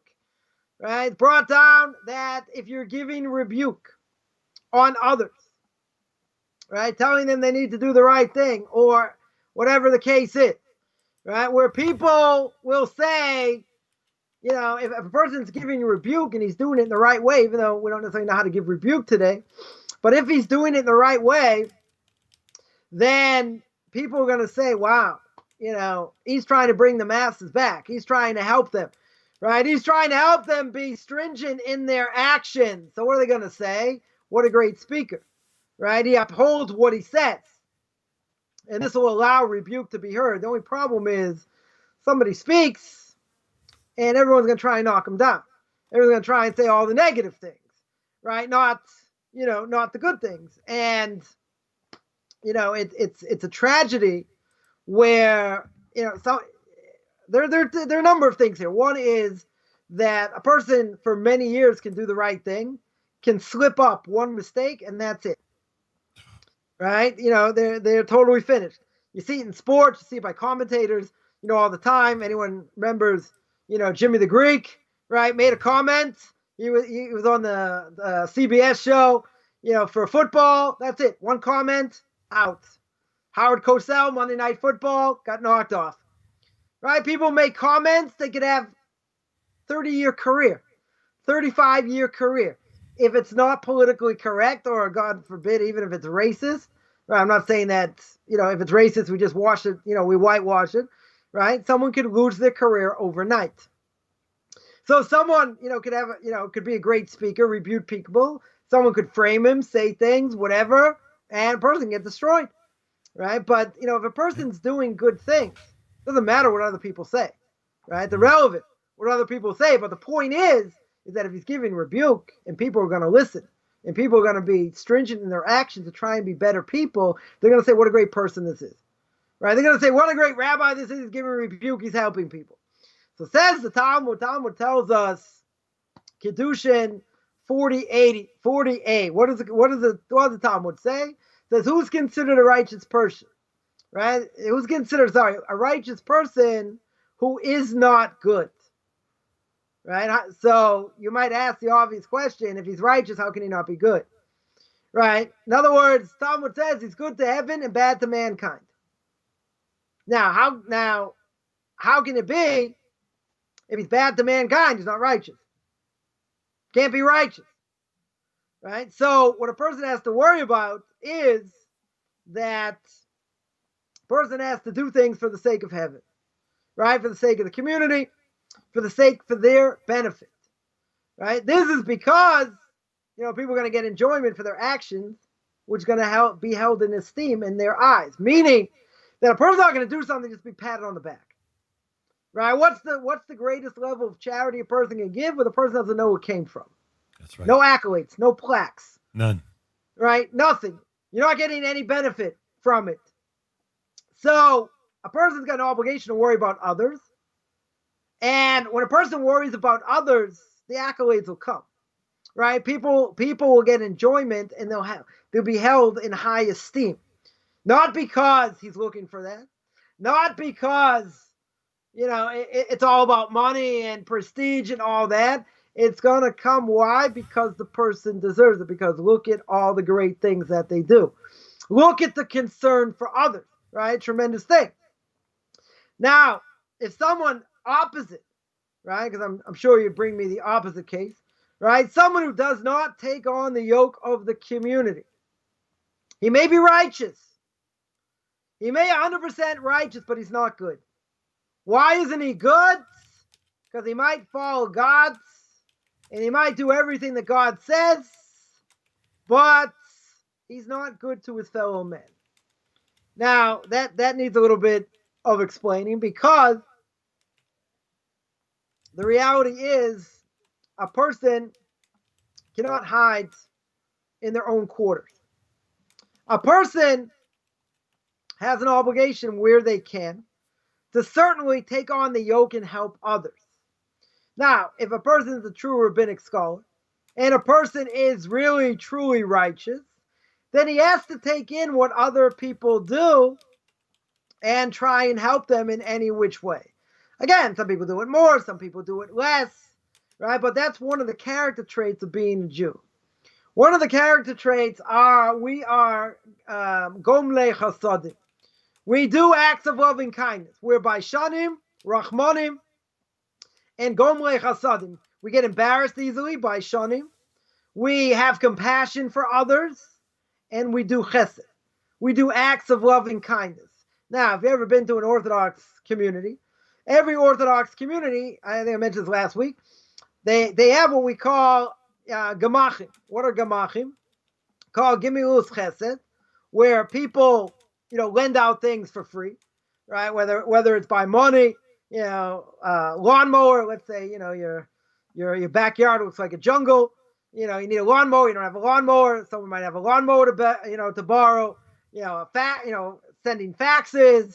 Let's say you forgot to buy wine for Shabbos. Someone will have that. All kinds of things. It's interesting when the Jewish community gets vilified in the press, which unfortunately happens a lot, right? The good things that we do, nobody mentions, right? The fact that there are, tens of thousands, hundreds of thousands of dollars, on a regular basis that, people borrow Obviously, you have to have, you have the people sign for you, whatever. People borrow money free, interest free. A person didn't have wine. A person didn't have challah for Shabbos. There's medicine. People can, borrow medicine and then replenish or whatever the case is. Unbelievable thing. You don't see in any other community. You don't see in, any other community like this. And there are hundreds of these, all kinds of things. Why doesn't that get publicity? Right? I think it's very simple because people want to discredit the Jewish community as much as possible. Now, people will claim, right? People are sick of hearing about Corona, so we'll mention Corona once. People will complain, oh, we're the ones spreading it, and all this. But you had tens of thousands of people, I don't know, thousands of people, who had antibodies, donating antibodies, to hospitals. That got like a minute amount of publicity. They'll say, oh, too little, too late. They'll say, oh, you're the ones causing it. You have the highest infection rates. Right? Now, that may be true to a point. What people have to understand in Jewish communities, in Orthodox communities, there are a lot of people living very close to each other. And we're also very social, go to synagogue, weddings, other things. We're in very close contact. So it makes sense, a person has 6, 7 kids, and they're living at home or they come visit or whatever the case is, what are you going to have? You're going to have a higher infection rate. Sure. And I'm not talking about people don't wear masks and people don't hold by it or whatever, right? But, a lot of people do. But you cannot come out and say, oh, you're the one causing it. You're the one doing all this. You don't understand how the community works, right? Let's say, in a building like mine, so we have, let's say 10 neighbors all together, right? Let's say you have 10 families. Sorry, you have 10 families. And each family, let's say, has an average of, 6 or 7 kids. Got one family's got 18 kids, whatever. But, let's say they have big families. More people are going to get infected by the mass number and living in close quarters. Now, you're going to say, well, they live in a ghetto. Okay, right? But that's where people live. That's where they live. They live in communities like that. They're one on top of another. That's just the way it is. So you want to blame us, but what about all the good things? So what happened to all the blood they donated? That's not worth anything. Oh, but you're the one causing it. So you're the one spreading it. So what do I care how much blood you donate? What do I care how many antibodies you donate? Why does it? First of all, that not only gets put underneath the rug, it's like an afterthought. Because they're too busy just trying to destroy, and dismantle the Jewish community. Because, they want to make us look bad and they're anti-Semites and, and all kinds of things.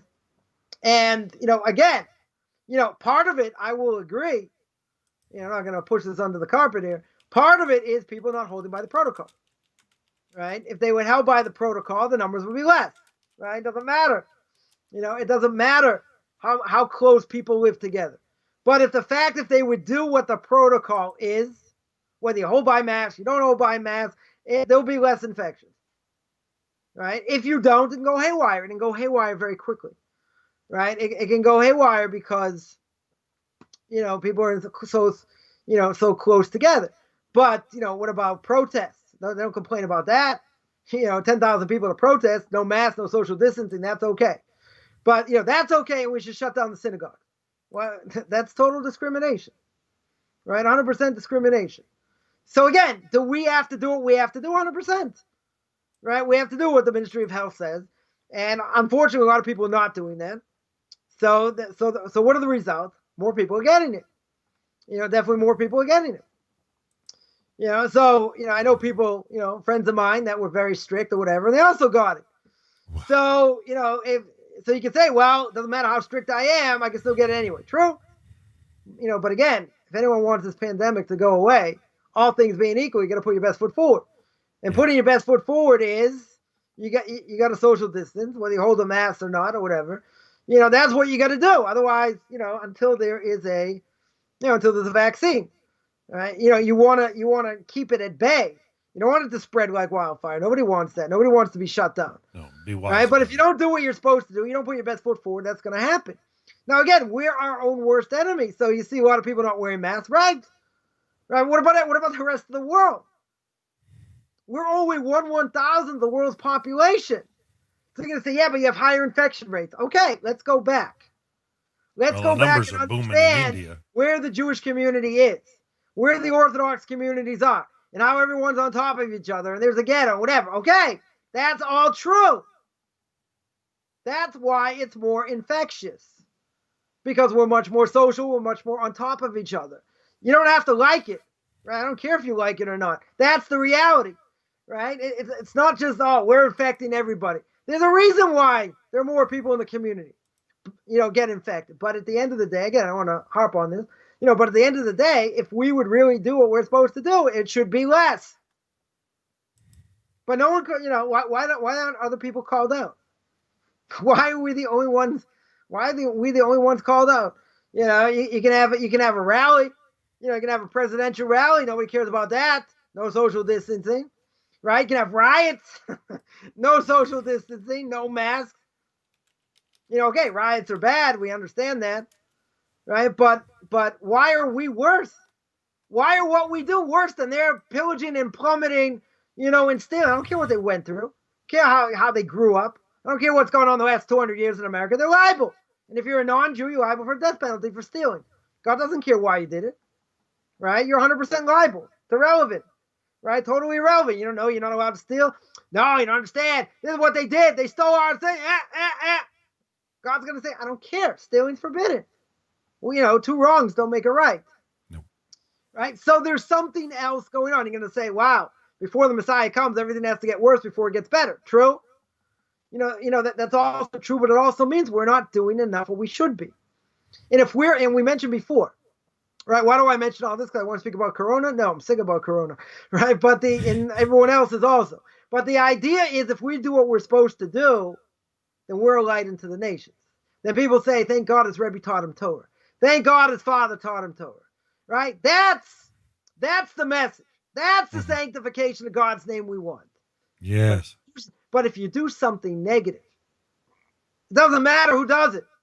You do something negative, the entire Jewish people get blamed. They don't say some hick in the prairies did it. We're going to burn down the prairies and all the CFL watchers. We're not saying that. I mean, maybe they should be, but we're not saying that. It doesn't make sense. It doesn't make sense for the Italians. It doesn't make sense for the Polish. It doesn't make sense for the Chinese, the blacks, anybody. It doesn't make sense. Why does it make sense according to the Jews? Why for the Jews does that happen? Nobody else. Because the great rabbis, the quote-unquote backwards rabbis, people think, no, they understood. They understood the Jewish people were intertwined. And if all the Jewish people are intertwined, if a person messes up their wrist, their arm gets messed up. And if there's something missing in their brain, their whole body's messed up. So we're all intertwined. We're all one part of one body. Right? That's what we are. So whether we like it, whether we don't like it, it doesn't matter. I mentioned last week as well, right? By secular Jews that were killed during the Holocaust. They're like, listen, we go to your stadiums, we eat your food, kill those ultra-Orthodox Jews. They say no, because you're all intertwined. Doesn't matter if you have half blood, right? Like Michael Douglas's kid said, hey, if grandpa's Jewish and you're half Jewish, it makes me a quarter Jewish. No, it's the wrong side because your grandmother wasn't Jewish, right? So you're zero Jewish, okay, right? But in the end, if God forbid they were around during the Holocaust, well, they're non-Jews anyway, according to us, right? It wouldn't matter. But Hitler, Yamach Shemoy, right? Name should be blotted out. He should rot. What would he have done? He would kill them also, right? But again, the secular Jews have a point. They're like, if they're different, right? This is what anti-Semites say also. If they're different, they don't, it's what Haman said, right? Mr. Haman himself said to Achashverosh, they don't eat your food. They're different, right? What all the classic anti-Semites say. They don't, they don't do the same things you do. If you touch their wine, they won't drink it. They'll spill it out. All these different things. Good. So if that's the case, then kill them. Why are you killing me? And Hitler made a point. And the point was that if you have Jewish blood, you're all intertwined. I don't care, I hold my patrilineal descent, right? I hold the father's Jewish, doesn't matter. Family's Jewish, you're going to get slaughtered. But you're going to say, it doesn't make sense. I'm like you. I'm exactly like you. Came along the Holocaust and all the anti-Semites from previous generations that wanted to wipe out Jews said, you want to be like us? Right? It says Rabbi Chaim Wasserman, Hashem Yinkam Domo, that God should avenge his blood, famous student of the Chofetz Chaim. And he said in his epic work, Epics of the Messiah, right? He wrote there that if you try and be more like a non-Jew, i.e. you secular Jew, you want to, watch their ball games, go to the theater, do all these things, eat non-kosher, whatever it is, they're going to hate you more. We fought in your wars, they said to the Germans. We sacrificed our lives. And you know what they said? They said, nah, nah, nah, nah. They said, you're toast. You are toast. Wow. Because you want to think you're like us. You're dual loyalty. You're not like us. You're worse than us. Yeah, question. Well, it's more a statement, Rabbi. I find that with the maladaptive social psychological behavior of out-group derogation. This is what social psychologists have called it, out-group derogation. It functions in that manner you just said. You can't pet it like a puppy in any way, shape, or form. You can't try to connect with it or join with it. And we see this time and time and time again with the trolls. They stand on one side and they say, you're out, you're on the other side. And it doesn't matter how much you try to appeal, you're out, you're on the other side. And it's exactly what you're just saying about the Nazis and the way they were treating. There's nothing I find when it comes to that maladaptive element of that social psychological behavior. It's that us and them mentality and the sheer fact that people don't realize we're all human, though Hashem has called us all for unique things. He's called the Jewish people for a reason and for a purpose. I love the notion of seeing them fulfill it as much as the desire I would have to fulfill. Why am I here? But everybody has an agenda, right? The Christians have their agenda. The Messianics have their agenda, right? They want to say, yeah, you were chosen, but now they have to turn the prophets into hoops, and jump into hoops in order to prove their point. Because you're going to say, well, everyone wants to be right. Well, only one person can be right. Not everybody can be right, right? So, the question is, do we have the truth and can we prove it? Right. And can we do checkmate? Can we knock you out? That's the bottom line, right? It's either someone has the truth or everybody's lying.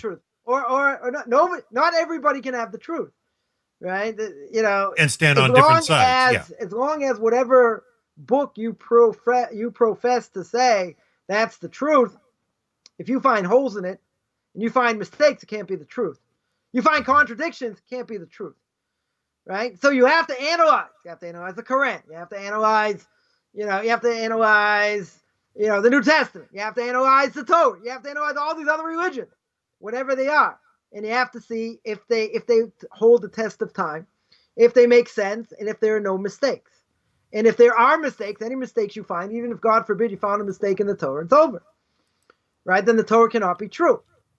So it's not about, why the Jews do this and why the Jews do that. And I see these Messianics point out, no, they missed the boat. Why they, again, you want to turn the Torah into a pretzel, go ahead and do it.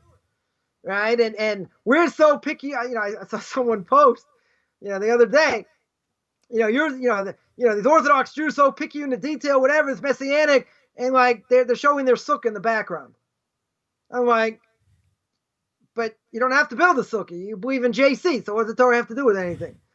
Right? I mean, whatever. We're not here to get into all the contradictions, and all that. The bottom line is everybody wants to be right. Right? And for a Christian, the hardest thing is if you don't believe in JC, you're going to fry now forever. And no one wants to leave that. And the vast majority, you're going to hear it right here, brainwashed. They are brainwashed because the church keeps you stupid. They don't want you asking questions. And when you start asking questions, like most of my students, they get thrown out of the church. That's exactly what happens. So I guess to wind down here, we're too busy. Everyone's too busy trying to be right. Right? But I would say like this, if you were really interested in truth, right? If you're really interested in truth, then it's like writing a term paper, right? And I learned how to sling it with the best of them because I was a history major, right? You write a thesis and you have a body. What's the body is to prove the thesis. So you have to show me the body of work to show that your thesis is true. See, the problem is I can poke holes in your thesis. If I can poke holes, good holes, my checkmate holes, into your thesis, that means your thesis crumbles like a piece of paper. It crumbles. That means your thesis cannot be true. Mm-hmm. So you have to prove your point to show where the Torah, the Torah is wrong. God forbid, the Torah is veered off, and that's what they try and do. There are a lot of holes. A lot of holes. So it's about truth. If you're really interested in truth, you have to look at it with an open mind. Right? Now, I didn't grow up as a Christian. I grew up as a secular conservative Jew. I know why conservative Judaism, isn't true. And I know it doesn't work. And even if it would be true, it has to be passed down. You cannot have 60, 70% intermarriage rate and pass it down. Right? I know why reform isn't true. I know why Reconstruction isn't true. I know why open Orthodoxy isn't true. We're going to speak about them on Tanakh Talk this week. Right? I know why they aren't true. Right? I also know why Christianity and other things aren't true. Right? Not that I think. Right? It's not about thinking. It's about knowledge. Right? So if someone's really, really open-minded, you got to see the facts. And you got to balance the facts. And if your facts stand the test of time, there are no holes, then you come out the winner. If there are holes, they're not to be significant. Right? All you have to do is go to the line of David. Find the Gospels. Different lines. Different lines. They're not the same people. What happened? So sorry, Rabbi. That's it. Yeah. No, forgive me. No, so I'm just saying that. I have a tendency to think more in terms of probabilities, and I think like probability math, when things are disjoint and the probability drops to zero. When you're dealing with things like Islam, Christianity, Judaism, it's like three teams trying to play three different sports on the same field, right? It can't be done, right? One has to be correct. Only one can play at a time. And it's not a question of volume of competition. It's a question of, like you're saying, what is the most probable? And I find myself leaning towards the rabbis more and more and more. And never mind that, I completely gone right over because I've not heard any flat out negativity from the rabbis or anything that is unsubstantiated. Whereas I've heard tons of accusations. We see it from the trolls all the time. They like to point the fingers and make claims and accusations, but there's no weight to it. There's no weight to it. When you look at the tangible evidence, everything stacks up in the rabbi's There are a lot favor. of harsh statements they make. I spoke on Tanakh Talk a number of videos. There are a lot of harsh statements they make because they just pick it out of context. And people can say, "Oh, I don't like that answer." Well, Spin doctor. There could be 50,000 other answers, right? We're giving you, a number of possible answers, right? But you can say, I don't like this answer. I don't like that answer. Okay, but you can, it's you're not what they're good at is they pick things totally out of context and makes us look bad, which is true if you understand the context. You have to understand what it means. You have to understand the context. Then you can ask the question. But if you don't understand the context, what are you asking about? It's a moot point. I understand things look strange. They look extremely strange. Certainly biased against non-Jews, right? No question about it. There are a lot of things that may make them look in a bad light. The question is why, right? The question is, what does it mean? So you got your trolls saying, yeah, a bunch of anti-Semites, you hate non-Jews, you can consider them like this, you consider them like that, and other things. Okay, let's look at the context of why it's being said. And when you understand why it's being said, again, what could somebody say? Oh, I don't like that answer. Oh, I don't like this answer. But the people, you still have all these pages up there. No one's interested in an answer. There's no one to talk to. You're going to say, well, in your end, there's no one to talk to. I'm willing to give answers. You don't like the answers. Okay, I can't help you with that. There could be 50,000 other answers that we're not given. Right? But if these are answers that are given, so you have one of two choices. Either you accept it, right? Or you say, oh, that's a crock. Okay. And the rabbis this, the rabbis that. But again, if you don't want to hold by the rabbis, you don't have any translation because they put in the vowels. Right? So people can come up with a lot of things. The question is, are they really interested in truth? And the answer is no. right? And one thing we spoke about last week They just want about to be right on their side. About agnostics is that how many agnostics really looked into their doubts? Not too many, right? I'm willing to go on the line because we're recording this, right? Not too many. Because they probably think, yeah, I'm not an atheist, but I'm certainly not going to be a believer. So I'm an agnostic. I have doubts. Okay, right? That's a legitimate position. Question is, are you willing to try and find answers? Right. And in the last 10 years, how much have you thought about it? You know what my answer is? Goose egg. 0. Donut. That's the answer. Nobody's thought about it. You want to tell me you have at a certain point? I don't believe it. Because if you really thought it, you really had a crisis, there's a lot of places to go for answers. And in a lot of places you don't want to go. You know why? The very simple reason is because the answer you're going to find is going to uproot your life. Right. And you're not willing to do that. Yeah. And it's cognitive dissonance because now you're married to a non-Jew. And if I find out and I think you're right and I look into it, and my spouse isn't going to convert, whatever the case is, you're out. So therefore, you're not even going to look into it. You're going to say, yeah, I'm agnostic. No, you're not agnostic. I mean, you might be, but that's just saying I'm parv. I'm neutral. Have you looked into it? Have you thought about it? Never, because you have too much to lose. And I understand that, right? I'd be much happier if people would be honest. Just say, like someone told me, if I look into it and find out it's true and I have to change my life, I'm not going to do it. Someone told me this more than 20 years ago.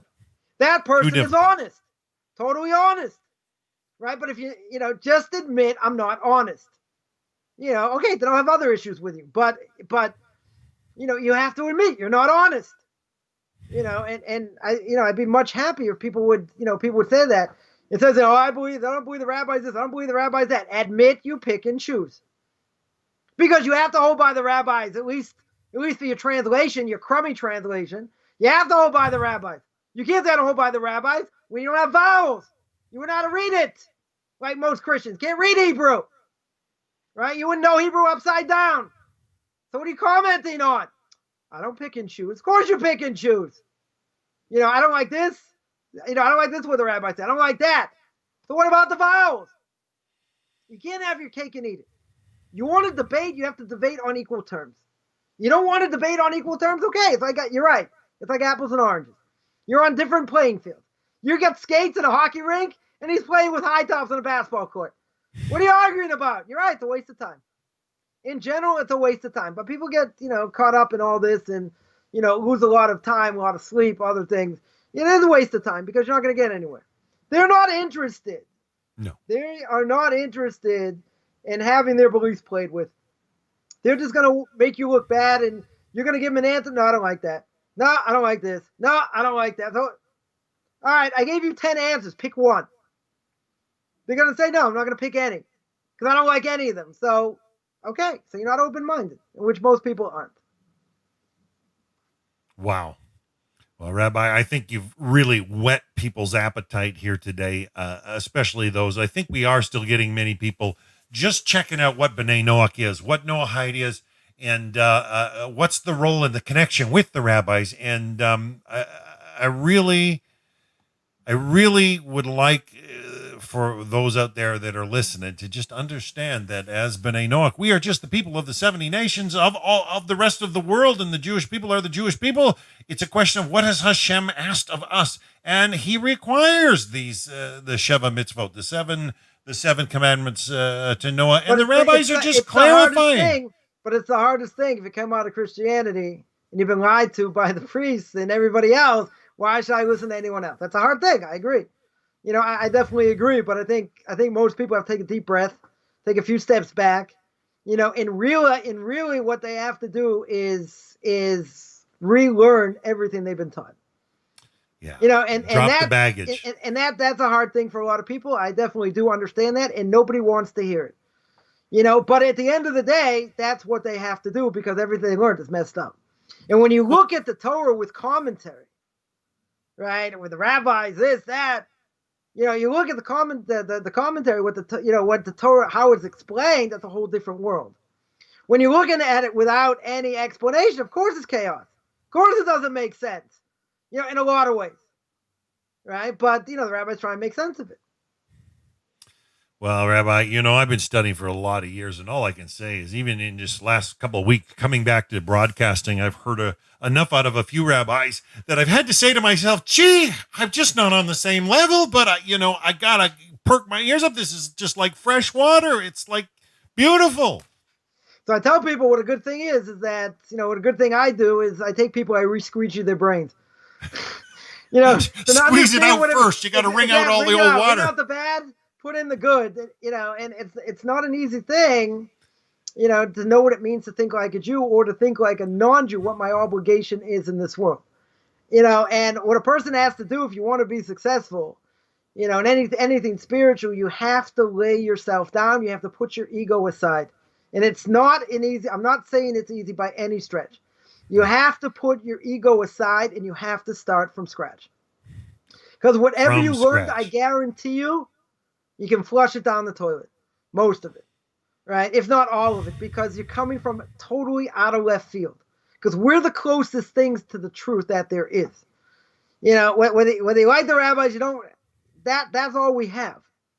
And if 80% of the Torah doesn't make sense, logically, then how do we know what to do in general? We don't, right? The Torah tells me, just one example, right? In Parshas Emor, Torah tells me, book of Leviticus chapter 23, tells me you got to sit in the sukkah for 7 days.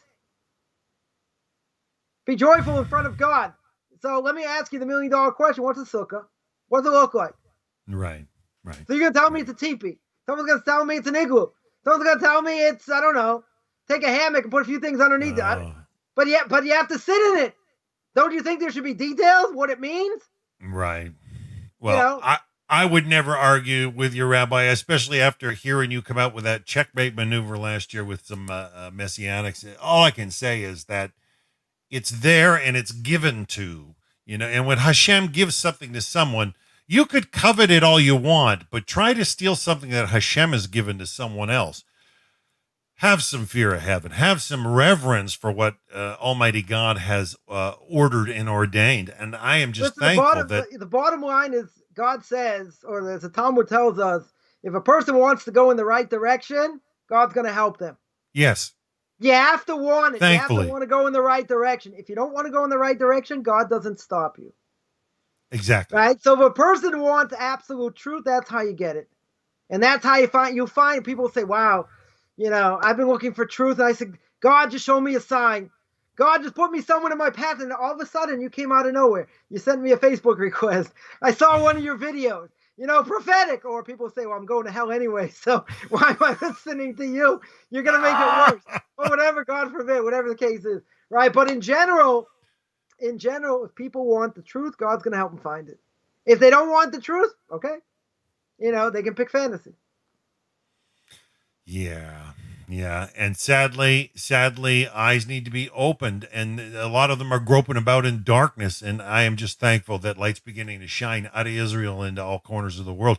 We're fortunate here at the Noahide World Center. Sometimes we're getting like today. We started off. We had a lot of new guests with us from New Zealand, Australia. There's a lot of good action going on over there. People inquiring about what is a Noahide? What does it mean? What are the rabbis discussing? What are they really about? Most people haven't opened their ears enough to even hear, to even begin to digest or say anything on the matter. And it's sad. The saddest part is prejudgment, when somebody says they're wrong just because they're on the other side of the fence, or they're that's a whole root of prejudice. Just remember the following statement: 1% think, 3%, 4% think they think, 95% rather die than think. Right? So you'll be part of the one, the 4 or 5% that actually think. Everyone else are not interested in thinking. Yeah. Sometimes autopilot can be your worst enemy, right? 100%. That's, we hold that's akin to spiritual death, right? Doing things by rote. That's nothing worse than that. There you go. Well, Rabbi, today has been a beautiful message. Are we going to wind it down for today? I think we've been at it for I think your board's going to explode if you keep going. Well, we haven't gone quite as long as last week, but we're close. We're getting right there, and I know that, next week, actually, after this class, if we're still, are we on for next week, Rabbi? Hashem willing? Sounds good. Yeah. After this class next week, I am going to be hosting back Beyond the Seven with Rabbi Poston as well after this show. So we're going to have to make sure we clip it under 2 hours or around that so I have time to transfer. Not that I ever want to put any imposition. Lockjaw, we're good. I'm sorry? I said, as long as I don't get lockjaw, we're good. Well, I'm hoping down the road to even squeeze one in earlier, but it really comes down to a question of when Shabbat ends in Israel, because I'd love to see. We're changing the clocks in 2 weeks. It's going to be an hour early. In my province, we're talking. I haven't got to confirm, but they're talking about not changing the clocks this year, which is kind of odd. And in the prairies, they never did. The difference between us and the States will be 6 hours instead of 7 for a week. Then the States change their clock, so it's back to normal. But in 2 weeks, we actually do it earlier here in Canada. We have been. We've been doing it before you guys. Yeah. About a week before. And this year they're talking about not doing it at all in my province, but not across. Canada's a pretty wide place. Right. Yeah. So whatever, so even if it's an hour earlier, so just be an hour early for me, but it's not going to make a difference because, Shabbos will go out at like 5 o'clock. So, Rabbi, I really think I would truly love to see, as the light comes shining out of Israel, I would truly love to see the entire world. Why, pay attention to the time clock in Israel. I think, realistically, my broadcast, I would rather do them on Israel time, even though I live here. The point of the matter is that it's tough. They're too busy picking on us for what's going on with the Palestinians. They're worried about, doing things on. I didn't know there was a people called the Palestinians. I didn't think they existed. They made it up. They did make it up, but yeah, it's true. I heard this week, that the Ottoman Empire that ruled that region out of Turkey for 400 plus years didn't acknowledge the Palestinians. Nobody acknowledged them. The Israelis acknowledged them. Nobody else. Well, you mean you treated them like human beings? Yeah, they treated them like, but they were never an entity. They were never anything. Right. They were nomads. That's it. You had the Turks. And there's nothing wrong with that. There's nothing wrong with being a nomad. You had Syrians. You had all kinds of groups. They were never. You had the Jordanians. You never had them as a separate entity. Never. No, not as a country. They make it out to be like, like before time existed, they were here first. Where were they here first? They were nowhere. They were nomads. Total nomads. We're our own worst enemy. Study Jewish history. Recent Jewish history. It's the second biggest lie in the world next to Christianity. Wow. So the Palestinian people are their own people. Never existed. Never. Well, Rabbi, I just know that as the truth keeps shining, the light keeps shining out of Israel, this gets clarified. The wrinkles get ironed out, and we keep looking forward to the day. They will be by the end of days, but it's one of the single biggest lies ever. And it continues. We're an apartheid state. We took their land. They sold it.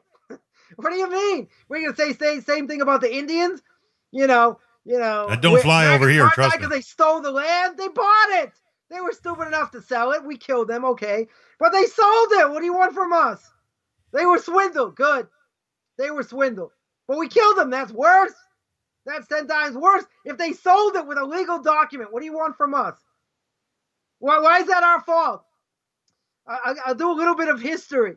When's the last time a nation defending themselves in a defensive war ever gave land back? Never happened, except in the 70s. There was the land exchange between Pakistan and India. That's it. Anyone else ever give land back in a war, a defensive war? Never happens. So why do they expect it should happen with us? Because the Palestinians existed. Come on, I got a bridge in Brooklyn I can sell you cheap. It's the biggest scam and lie that's ever been sold to everybody, and everyone believes it. Everybody believes it. It's like evolution. Well, I don't, Rabbi. I don't. I understand. I'm just saying, in academia, and all over the world, they're the biggest propaganda lying machine, and that's what the Arabs do. I think a lot of Democrats in the United States do. Also, but I'm not down there, so. Right, but people have to understand one thing. And the Muslims say we make them look bad by what the Torah says. What does the Torah say? What does the Torah say about Yishmael? Torah says that his hand's in the hand of everyone, and everyone has a hand in him. What simple explanation? I'm not even going into anything else. He has a hand in everybody. What's his profession? He's a thief. That's his profession. Right? God goes to all the nations. Talmud says, goes to Yishmael. He says, you want the Torah? He says, what's written? It says, don't steal. He says, oh, I'm not interested. Why not? Because the Torah says, my hand to the hand of everyone. It's my job. You want to say, oh, the Torah is biased against the Arabs. They're biased against, they're biased against Yishmael. They make Yishmael look bad. The Arabs, the Muslims, the Christians believe God gave the Torah to the Jewish people. Now, if the Muslims really believe in the same God, right, which we don't say they're idolatry, right, but if they really believe in the same God, then their God said about their own people, this is what their character trait is. So then you get a problem with God, not with us. Because they believe the Torah is true. They just say we're not chosen anymore, this, that, and they say we got some things, mistaken, but they agree God gave the Torah to the Jewish people at Mount Sinai. Amen.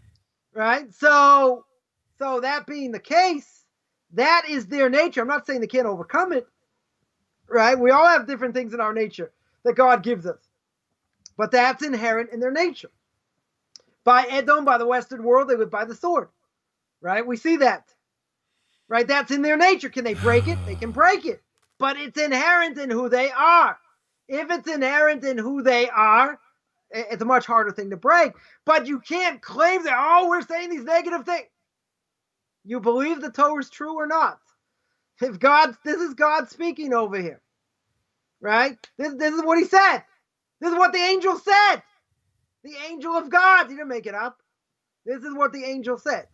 So what? The angel was mistaken? He didn't know what he was talking about? He's making Yishmael look bad, like the Muslims say. He's an angel of God, you dimwit.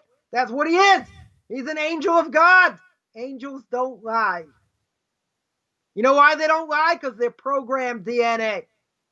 They're programmed. They're spiritual. They cannot lie. They do what God's will is. So if that's God's will, what are you arguing about?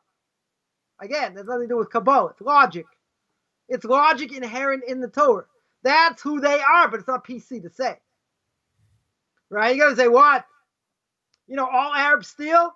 I want to tell you what goes on in the land of Israel. 98% of all cars that are stolen by Arabs. Known fact. You can say, no, they're oppressed. They need to, they put them in a shop block, and they cut them up and why they. Doesn't matter why they do it. I don't care what they use it for. 98%. Why does it happen? I'm not saying Jews don't steal cars. Jews also steal cars. The vast majority are Arabs. That's the vast majority. So again, it's hard to break nature. I agree. But for goodness sakes, this is what God said. This is what an angel of God said. You got a problem with the angel. You don't have a problem with us. Because you believe God gave the Torah. It's a catch-22. You can't have it both ways. You can't speak from both sides of the tongue. You look like an idiot. I'm hearing things are starting to open up over there, like flights between is it Bahrain? I can't remember. Right. And the United Arab Emirates, yeah. Things are starting to open up. I mean, there is good reason because it's a choice. It's either side with us or deal with Iran. And they certainly don't want to deal with Iran. So better deal with us than deal with them. In many ways. I'm not going to say they're the greatest lovers of Jews. They also want to make money, whatever. But this is a historic thing. There's no question. There's no question. But again, there's a common enemy. Remember, Saudi Arabia, we're going to see. We're going to see what happens with Saudi Arabia. Saudi Arabia is a whole question. They're the ones that funded 9/11. Pretty clear they funded the people that did 9/11. So going over Saudi airspace is a huge thing without them saying anything. I mean, okay, Saudi Arabia's not a world power per se. Comes to airplanes and other things. They're very affluent though. Yeah, they are affluent, true, but they need people to fight. They're not a world power like that. So they have an interest, right? They have an interest. They don't want to get destroyed by Iran.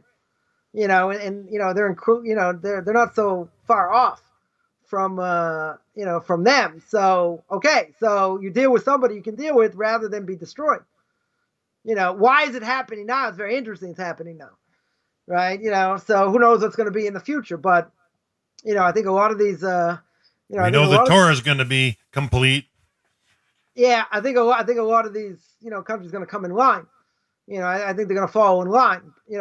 We'll see. But again, they have an interest. It's not just a money interest. They have an interest in dealing with the common enemy. And that enemy could destroy them, could literally destroy them. And they don't want to, they don't want anything to do with it. Listen, Kuwait's not, greatest lover of America, no question, but they summoned America to come to protect them from Saddam, right? From Saddam Hussein. And America went in there because if he takes over Kuwait, that's 70% of the oil, right? In the hands of a madman. So they had interest.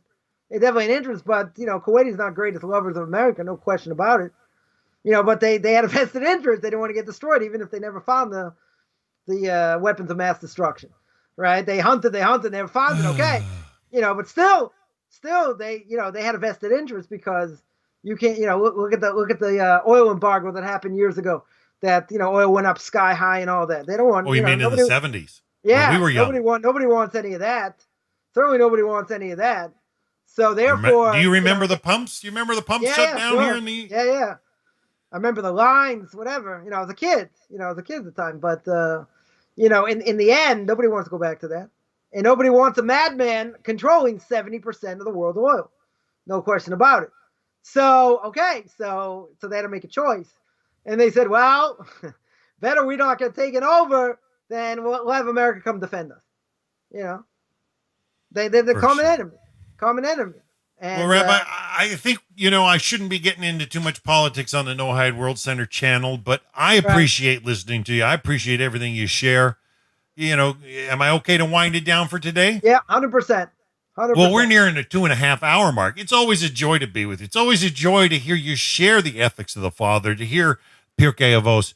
And guess what? Next week, we're going to be the same Mishnah. There's more to come, folks. It's exciting. So we hope you'll join us back next week, folks. We're gonna be back same time next week for Pirkei Avos with Rabbi Chaim Coffman live from Israel. And join us. We look forward to it. We're thankful that you came today. And until then, this is Dan signing off with Rabbi Coffman in Israel. Blessings to you all.